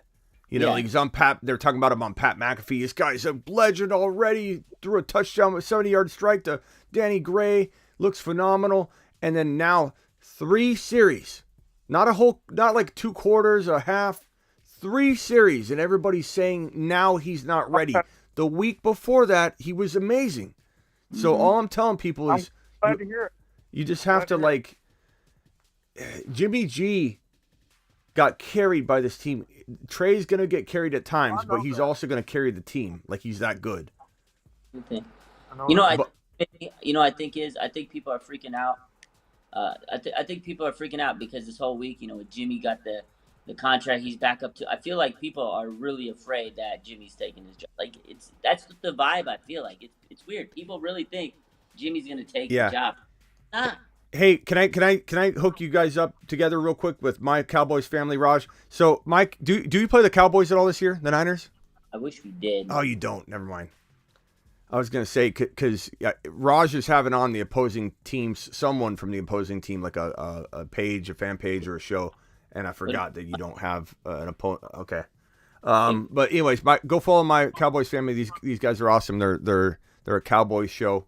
And they do a lot of lives. Appreciate you sending people my way for the fantasy. I got to come on there and talk about Lamb and Pollard. So my Cowboys family, would you please DM me on IG or Twitter, and let's set something up, because I want to come in there and talk. I'm sorry it's going to be a little negative about Zeke, but it's going to be positive about Pollard. Okay. Scott, I apologize. I forgot you were there. All right, brother. Anything else, Scott? But no, what do you think I ought to do, man, with this bench? I mean, bro, you read off the entire NFL. Can you read off your team quickly one more time? All right, you may read the top to bottom. You just want the bench. Yeah, just go quick with it, and I'll give you a trade idea or two. Well, I'm writing it down like you do on something because I'm not really watching it. Okay. Anyway, it's Trey Lance, James Conner, Javonte Williams, Devontae Adams, Justin Jefferson, Dalton Schultz, Gabriel Davis. My bench is Breece Hall, Elijah Mitchell, David Montgomery, Dameon Pierce, Tony Pollard, and Elijah Moore. Okay, first you gotta get Dameon Pierce in your lineup somehow. So you gotta make some trades. Yeah. Trade away Monty and Connor, and one of your wide receivers that aren't your top wide receiver. Don't trade away Adams, your top guy. But try and do like I like him. Trade like that's the only one I've got. Trade like 3 of them, bro. Trade like 3 of them for one player. Go after a Swift. Najee or Swift. Go get a big gun like Najee, Swift, or Debo or whatever. Yeah, I'll bro, see what I can do. I have a question for you though. If you don't get a single response from one of these trades, do you think you might accept the reality that you drafted against 9 other corpses? Because I don't know I don't know how you pull like if I went heavy running back, man, because last year the running backs were falling like leaves on a tree, Guys probably calling from a padded room, and there's like no one in this league. It's like 2 minutes left on your phone call, Robbie. He was stacked. Because Robbie, I don't know how you drafted that team. You just rolled them. You rolled him. I called him Robbie. You rolled him, Scott. That's cool, man. I'm glad to hear that. Well, I mean, I took Jefferson first, number 1, and I took Devontae Adams, and the rest of them were just falling in place. It was crazy. I got some people really late, man. I never thought I'd get. That's crazy, man. Yeah. He really. I took him up waiver wire. Make some trades, man. You got to make some trade like 3 or 4 of them. Like you could literally put like 4 of them together for one player, and who cares? Like you have too much depth to ever use it. All right, I'm gonna try to go after Swift and see what happens. All right, bro. Good job. Nice, man. All right, man. Thanks, man. Yeah. Good night. I'm gonna head out, but that guy's team was loaded. Yeah, he might. Appreciate you, Scott. He might be drafting with some corpses, bro. He might. That's He's like handing out sheets at the gravesite, like timed out again, Bobby. He probably works at a hospital, and he made all these patients like just sign up. Yeah, coma patients. If he twitches, that means he wants that player. He's drafting with coma patients. All right, Raj, we'll see you later, pal.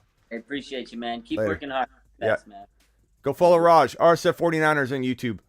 What's up? You're live on the Fantasy Football Show. Who am I talking to? Hello, this is Dave. Sorry. Yeah, Dave. Gabe or Dave? Dave works.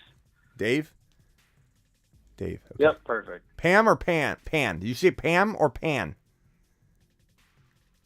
Do you not know what movie I'm referencing? No. You haven't seen Step Brothers? All right. Maybe, but I'm not getting the reference right now. Yeah. When Pam is interviewing them both for a job, and they're like, "My name's Pam," and they're like, "Pan," and she's like, "Pam," and like, "Pan." Anyway, all right, go, Dave. What can I help you with, Dave? All right. Well, I'm in a 10-team half-point PPR, and I got the 9th pick. I've been getting, my first pick's usually between like Najee, Jefferson or Jamar, which I'm fine with any of those picks. But on the term, who are you going with there? Are you going with Kamara or DeAndre Swift or Devontae Adams?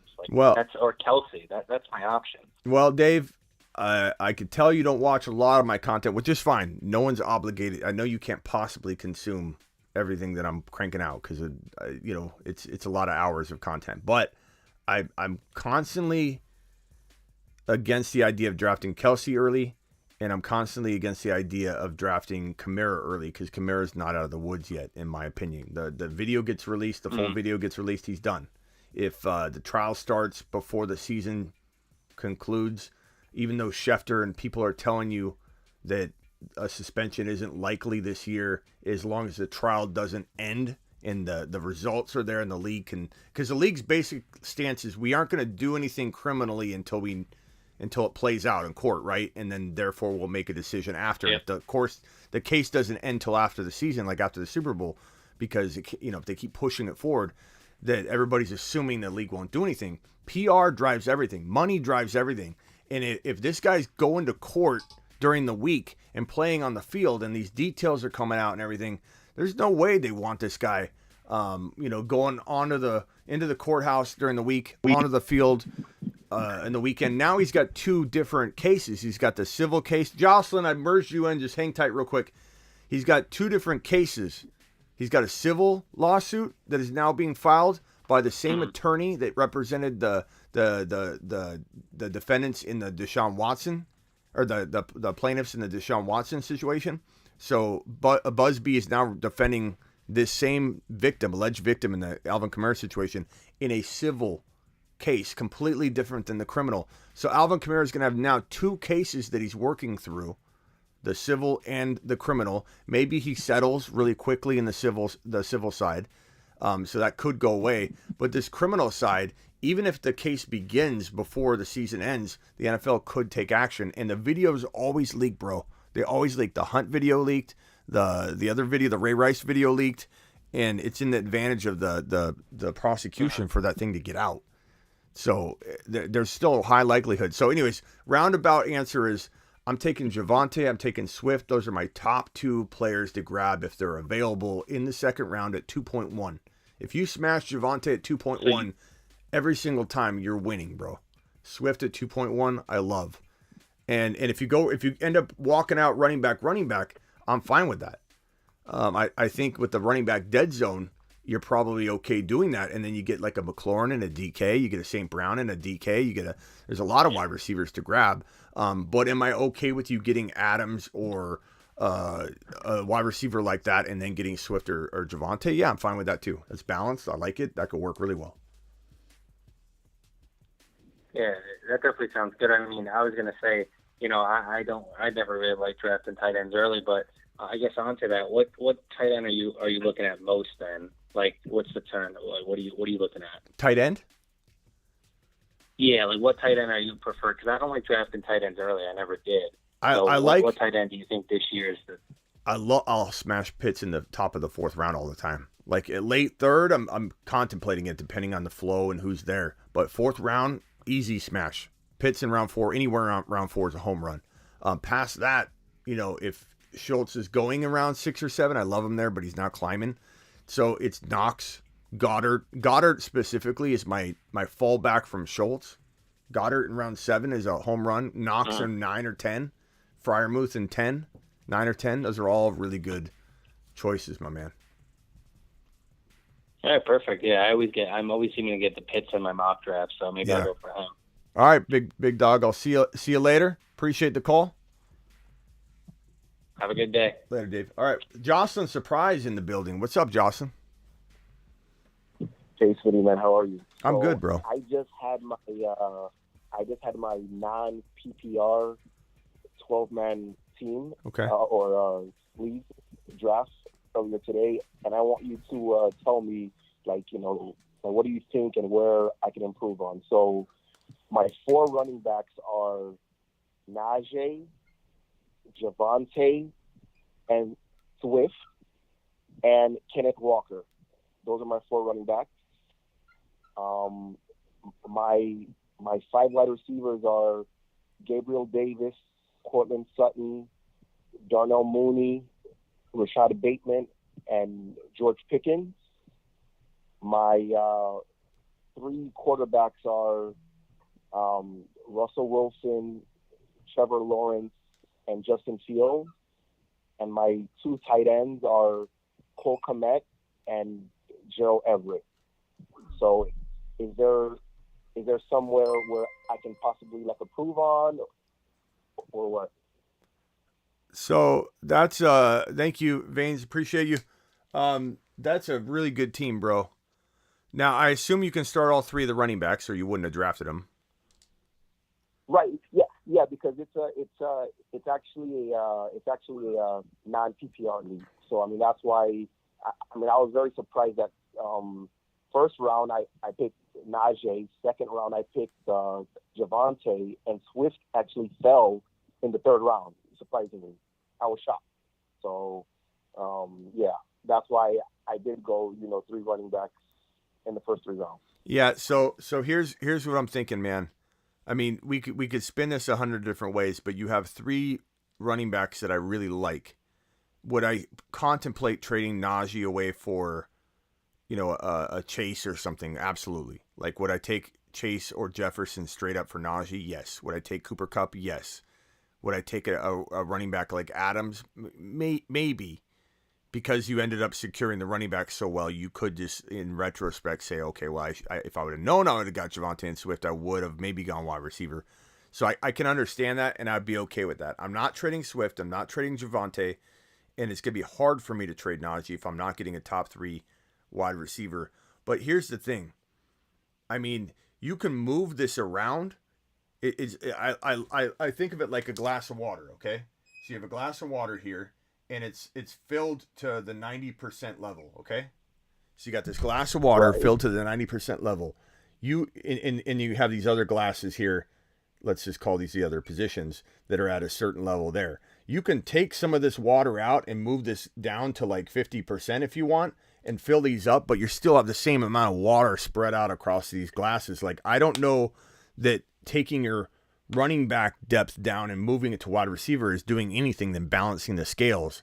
So you almost could say to yourself, what if I'm banking on, Mooney becoming this top 10 wide receiver, or Sutton becoming this top 5 to 10 wide receiver, or Gabe Davis being a top 10 wide receiver? It's almost a fun risk to take.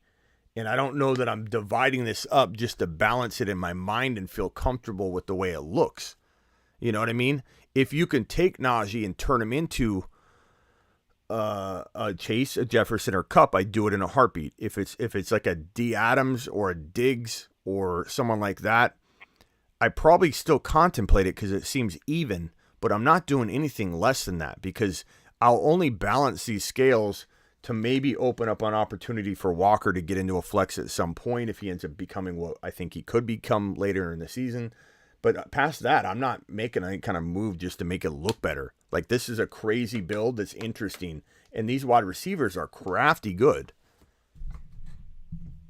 Right, and I think that the only spot where I'm a little bit weak at is tight end, but I honestly think Cole Kmet is gonna get probably like 90 to 100 targets, this year. So I mean, I on paper, my tight ends are weak, but I do think Cole Kmet is a sleeper. Now, let me ask you this: like, would you trade like a Najee for like a Kyle Pitts?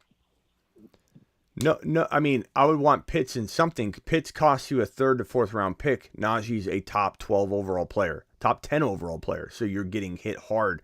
If you could get Pitts and a St. Brown, not that you need a wide receiver, but I'm trying to give you an example of, like A.J. Dillon and Pitts for Najee and, like a Bateman or something. Like I could definitely throw Bateman into a 2-for-2 to make Najee and Bateman look a lot better to the person that's giving you like a Pitts and A.J. Dillon or something like that. But what I think is, look, keep an eye on Isaiah Likely, the Baltimore Raven tight end, because you won't need him until Kmet either gets hurt or as a bye week. You have time to let him ferment on the bench and kind of turn into something or not turn into something. If he turns into a pumpkin, cut bait and pick up another tight end.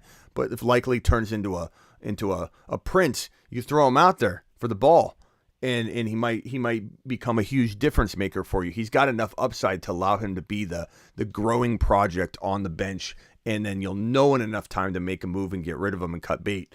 So that's an interesting idea there, in my opinion, if you don't end up doing a tight end, type of move. But throw Bateman into the Najee Pitts idea to get an upgraded player for the running back room. And then I kind of like that, but I don't think you need to make a move. It's not crazy to sit on this. That you've got, like, Gabe Davis could be a 3rd round pick next year. I'm not saying he will be. I'm just saying he's good enough that people could be drafting Gabe Davis in the 3rd round next year based on the year he has. There are some people, I'm not one of them necessarily, but I'm not necessarily against it either. I'm just kind of indifferent on Sutton because I don't know where the loyalties lie between Sutton and Judy. But there are people that believe this guy's a top 5 to 10 wide receiver. And Mooney's questionable top 10 to 12. So you have literally the 3 guys that people want most in their 3rd wide receiver spot or their 2nd wide receiver spot. If they're going a little bit light at the 2nd wide receiver spot, you have literally 3 of the guys that people love the most to be that sleeper wide receiver 2-3 that could be a wide receiver 1. So don't go getting crazy. Don't trade these guys necessarily unless you're doing some big upgrade. I'm looking at Najee and Bateman for something big, 2-for-2, or I'm just, Pitts being one of those, or I'm not touching it. Okay. All right, last question, then I got to jump. Okay.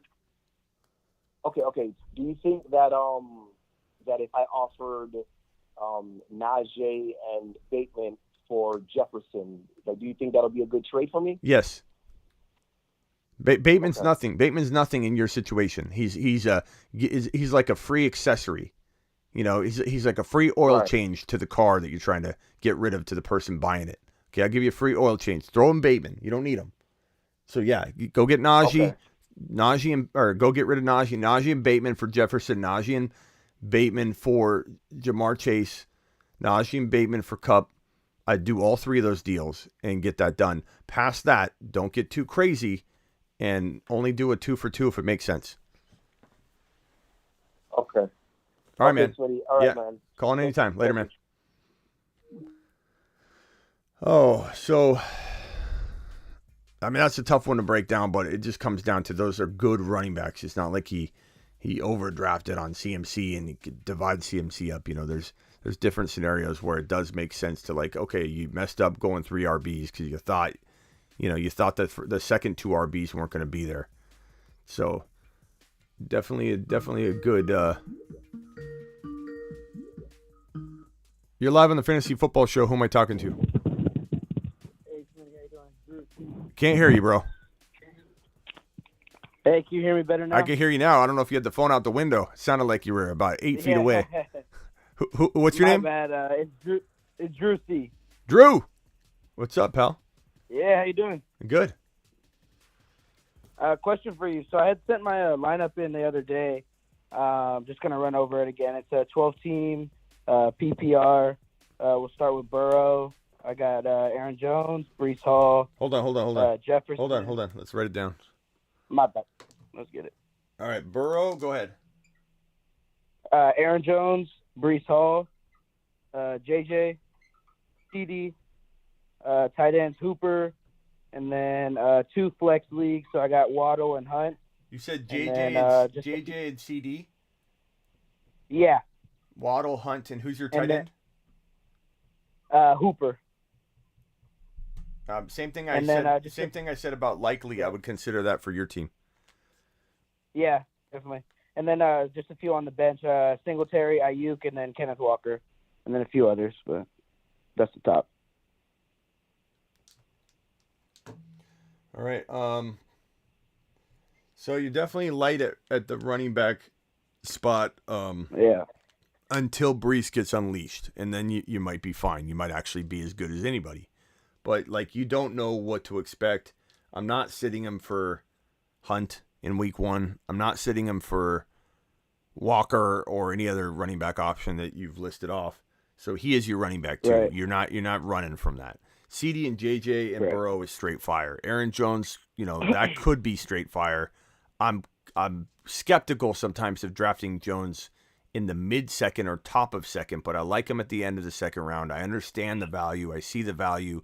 I also feel like there's a little more risk and concern than people talk about with Aaron Jones because, he's always kind of been banged up and he's getting older. And when you combine those two things, it's like, risk of injury goes up every year as a player gets older that has injury-prone tendencies.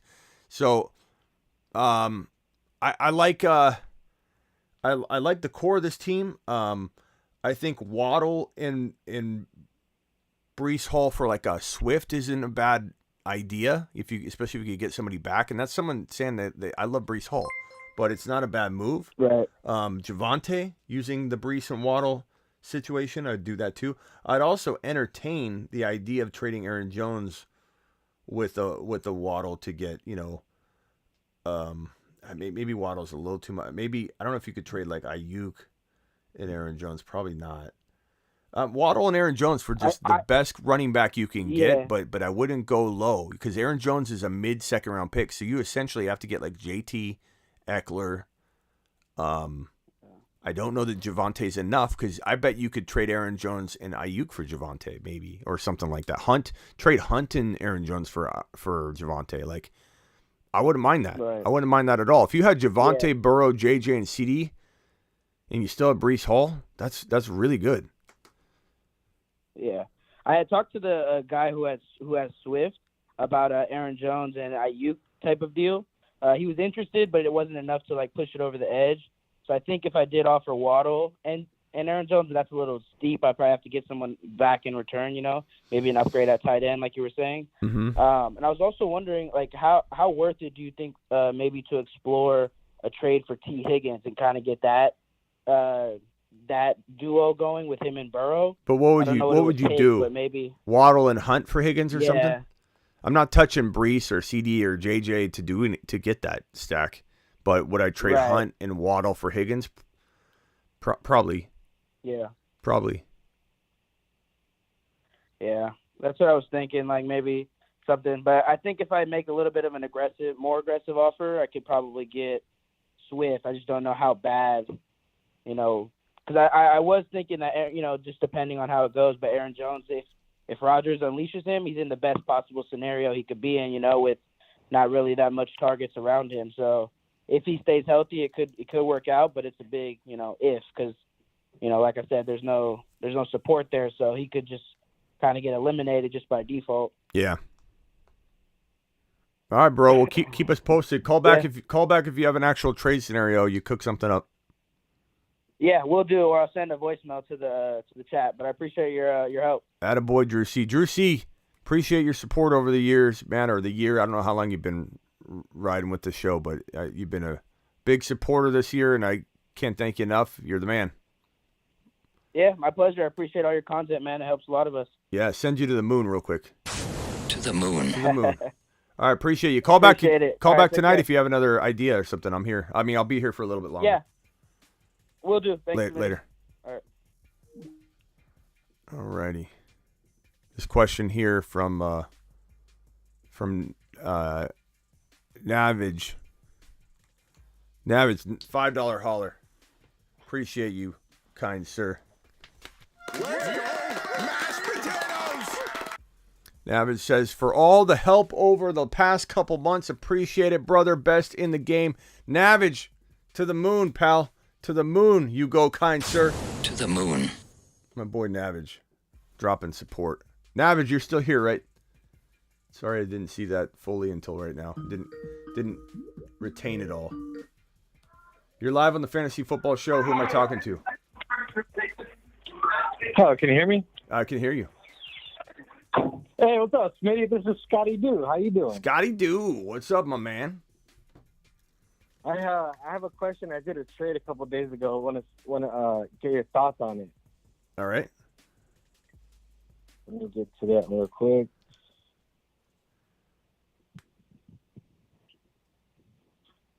Give me one moment. Okay. So Russell Wilson, Cortland Sutton, Cooper Kupp. So basically, my team now is Russell Wilson, Cortland Sutton, Mike Williams, Javonte Williams, Aaron Jones, Schultz, and there's 2 flex, Malcolm Brown and Connor. And on my bench, Montgomery, Jake London, Darrell Henderson, Burks, Pacheco. But I had Cooper Kupp, and I traded him away to grab Mike Williams and Javonte Williams. What do you think? So you traded Cooper Kupp 2 for 1? Yeah, for Javonte and Mike Williams. Smash. I like it. Because, I mean, Javonte quietly could hang with Cooper Kupp, whether everyone wants to believe that or not. I think he quietly could. Of course, I'm drafting Kupp ahead of him. I'm saying quietly for a reason. And Mike Williams, let's say Javonte went down in week 1.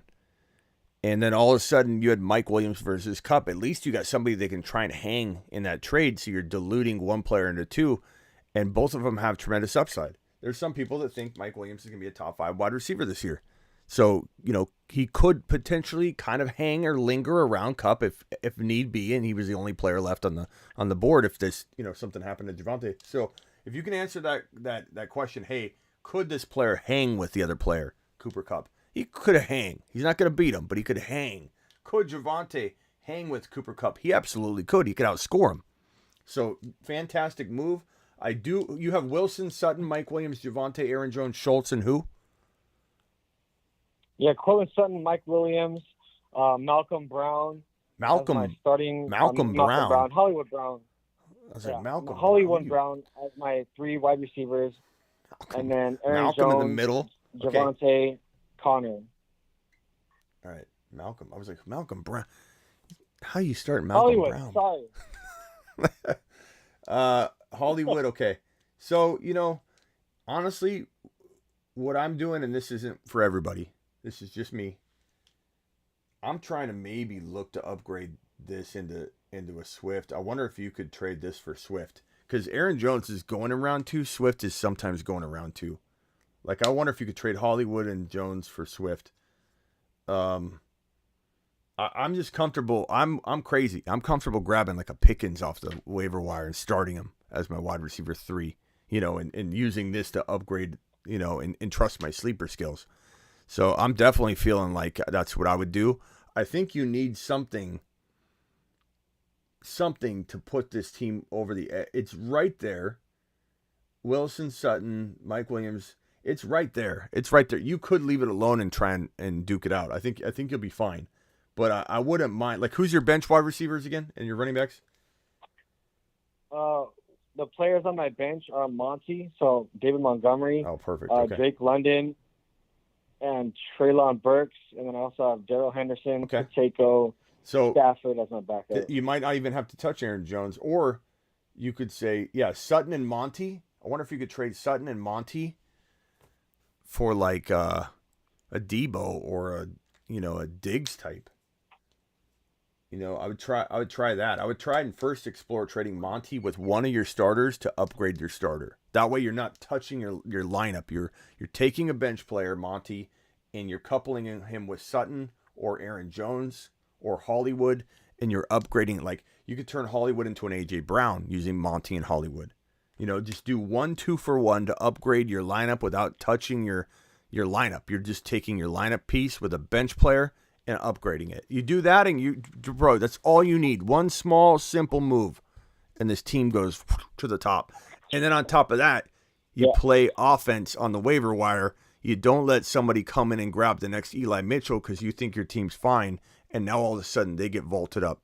Grab the next Eli Mitchell, make one little trade, then just walk the league safe. Bang at the glass. I want my advance.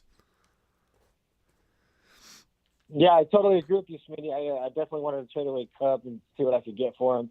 I believe Mike Williams could be a top 10 receiver this year, especially in full PPR. And Javonte Williams, man, to the moon, bro. To the fucking moon. He's going to be a top 5. Hey, watch your language. Watch your language, Scotty. Come on. Oh, sorry. All right, thanks, Scotty. Appreciate you.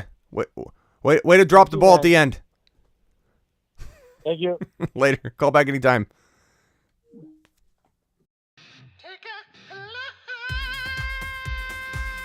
Okay.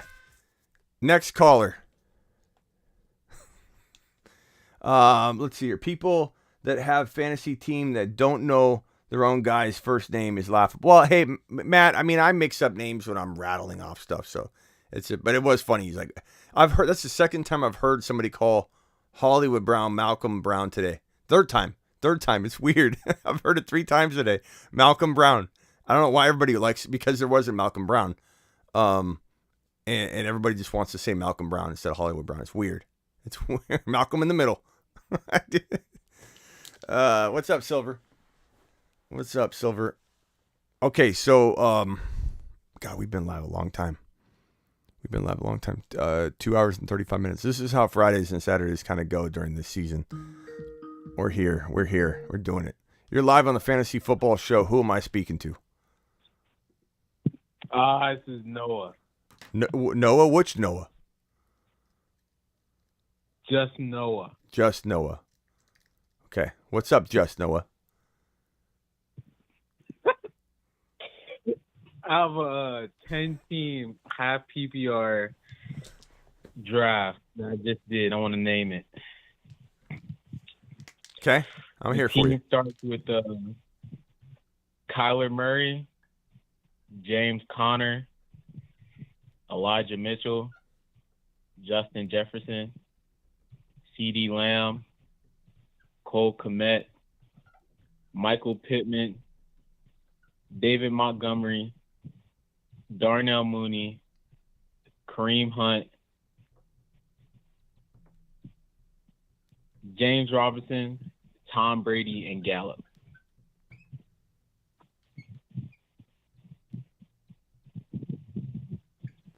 Okay, first question is, why do you own Gallup? Who's on waivers to replace Gallup?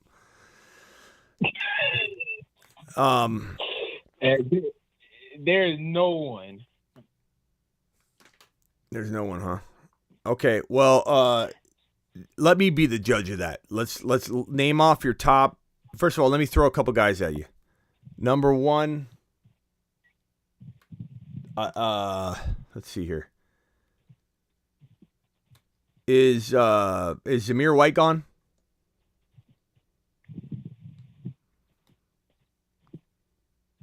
No, actually he's not. Somebody hasn't been watching my waiver wire show, have they? Maybe we change your name from Just Noah to New Noah. Green Noah. Look, Noah, I have a waiver wire show. I've had 2 of them out. A part 1 and a refresh, and my part 3 is going to come out. I want to refresh the refresh. And on there, Zamir White, Rashad White, Tyler Algier, Brian Robinson, who you can pick up and then immediately put on IR in most leagues, and then you can use your roster spot again to pick up another guy. Some leagues will allow you to pick up the guy and put him right on IR, so you don't have to touch your roster. Is Brian Robinson available? He was cut in 40,000 leagues.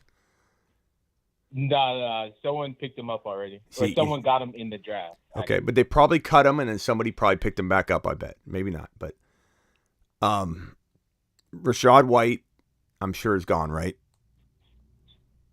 Yeah. Okay. So Nico Collins is a great wide receiver to pick up. He's usually available. I love Nico Collins.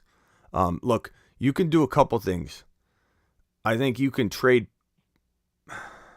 Connor and Mooney or Monty and Pittman for one better player.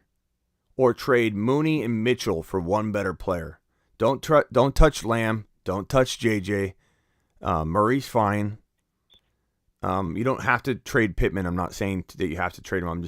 You could even leave him there and say focus on Mitchell and Connor. But I wouldn't be opposed to trading Pittman and Mooney or Pittman and Monty for one, huge running back upgrade. Guys I'm thinking about are second round potential running backs. Connor's like a third rounder, and Mooney's a very good 6th, 7th round player. Monty's like a 4th or 5th round player in a dead zone area where people are like willing to take a chance on a running back. And Pittman's like a 3rd rounder, sometimes 4th rounder. So you have a lot of firepower to go get a Javonte or a Swift or a Najee Harris to get into this lineup without touching JJ, without touching Lamb, without touching Murray. And you get one of those running backs in this lineup using only one starter and one bench player, meaning you're removing one starter from this roster and inserting Swift or Javonte or Najee. You're not taking 2 of your lineup pieces away. You're taking one and a bench piece, and then you're on your way to the moon. Yeah. Oh, I forgot. I also have Tom Brady on my bench. Okay. He's not easily forgettable, but okay. We'll put him right here. All right, Noah. Anything else? Forgetful Noah? I mean, just Noah. I have one more question. Okay. So in this next week, I can either start Elijah Mitchell against the Bears or David Montgomery against 49ers. And I don't know which one to start. I would start, if Eli Mitchell's a full go and you're not worried about volume at all, I would start Eli Mitchell, but anything could happen, man. Anything can happen. That Niner defense should be pretty good, but out the gate in week 1, maybe there are some issues or something like that. But my guess is the Bears will be down, but anything can happen, man. The Niners could fumble the ball in the beginning of the game, and offensive line could cause a turnover, and then the Bears score, and then the Bears are running the ball. Anything can happen. But I certainly would expect Mitchell to get a lot of run if he's healthy. So just you got to stay on top of that. I can't lock that advice in yet. So hit me up before the Saturday night. So a week from tonight. Okay. All right, bro. Appreciate you. All right. Thank you. Yeah. That was just Noah. Just Noah. Zinski. Is R. Moore the next Debo? Rondell Moore? As much as I really want him to be, because I think he's an amazing player, smart, strong, can out-squat most every lineman in the NFL. This 5'8" guy, he's like 5'7", 5'8", can out-squat almost every lineman in the entire National Football League. That is crazy. He's so strong. Got his 4-year degree in like 2 years or less. Took like 20-something credit hours his final year in college. Very smart kid. I love Rondell Moore. He certainly could be the next Debo if he was in the right positioning, but I don't know that he is. Like, even if he was kind of, let's say, in the beginning of this year, what happens when Hopkins comes back? So do I drop him for Zamir White?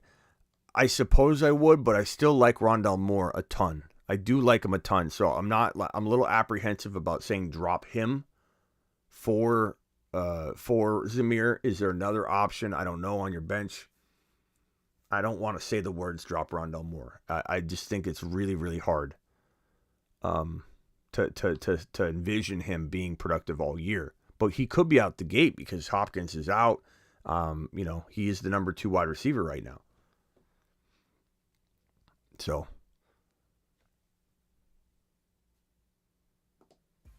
I think that's going to do it for tonight. That's 2 hours and 45 minutes. Appreciate every single one of your super chats and everybody chiming in.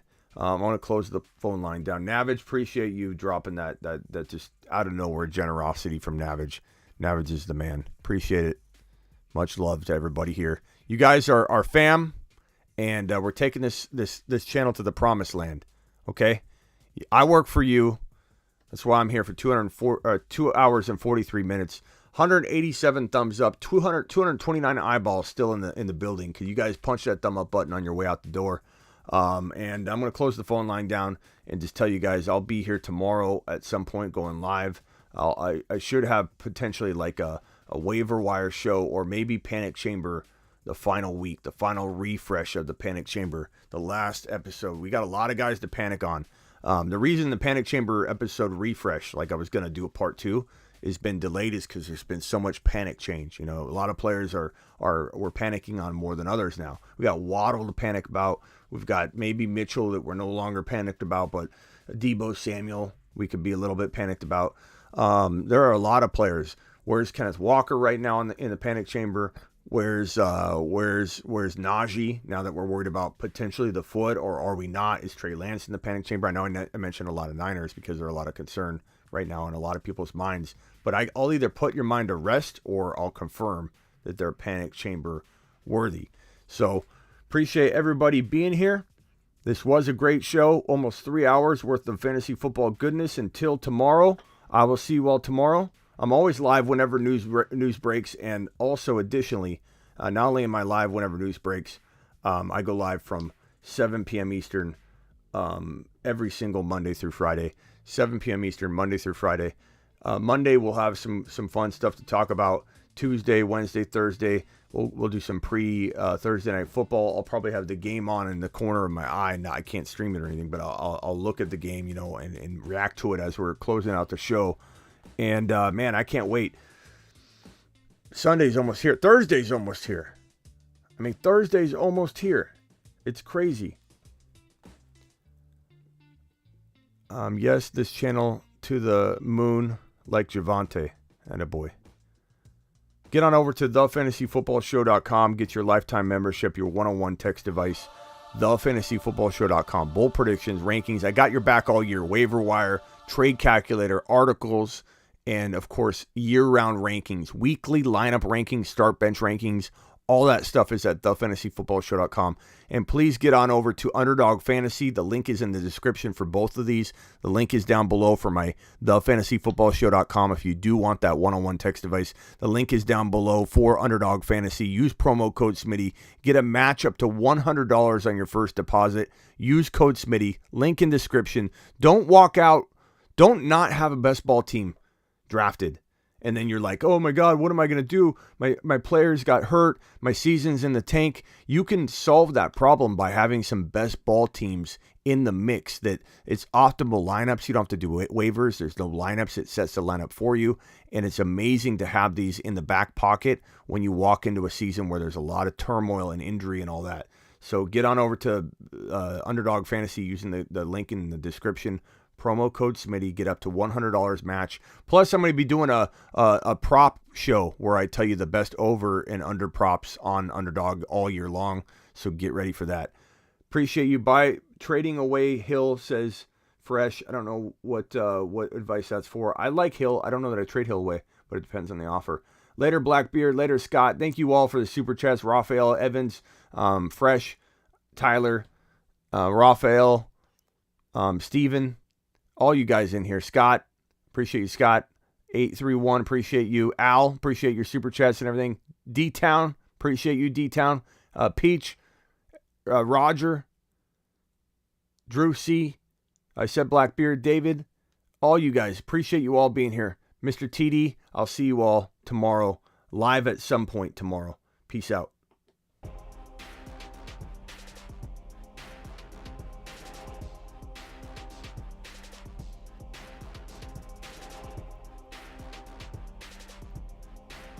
See you guys later. See you, Fresh. Appreciate you all. See you tomorrow. Like and subscribe. That's right, Raphael. Like and subscribe on your way out the door, please. It's crazy. The analytics say like that a large number of people that watch on the daily they aren't punching subscribe for like X number of days or weeks or whatever. So if you guys are watching right now, please subscribe. It not only alerts you when the shows are, but it helps the channel grow.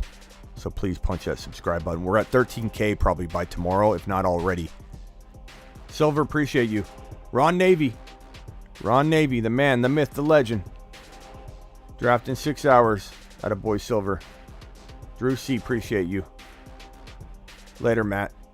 DK Metcalf and Deebo Samuel, a good wide receiver combo, absolutely. Love it.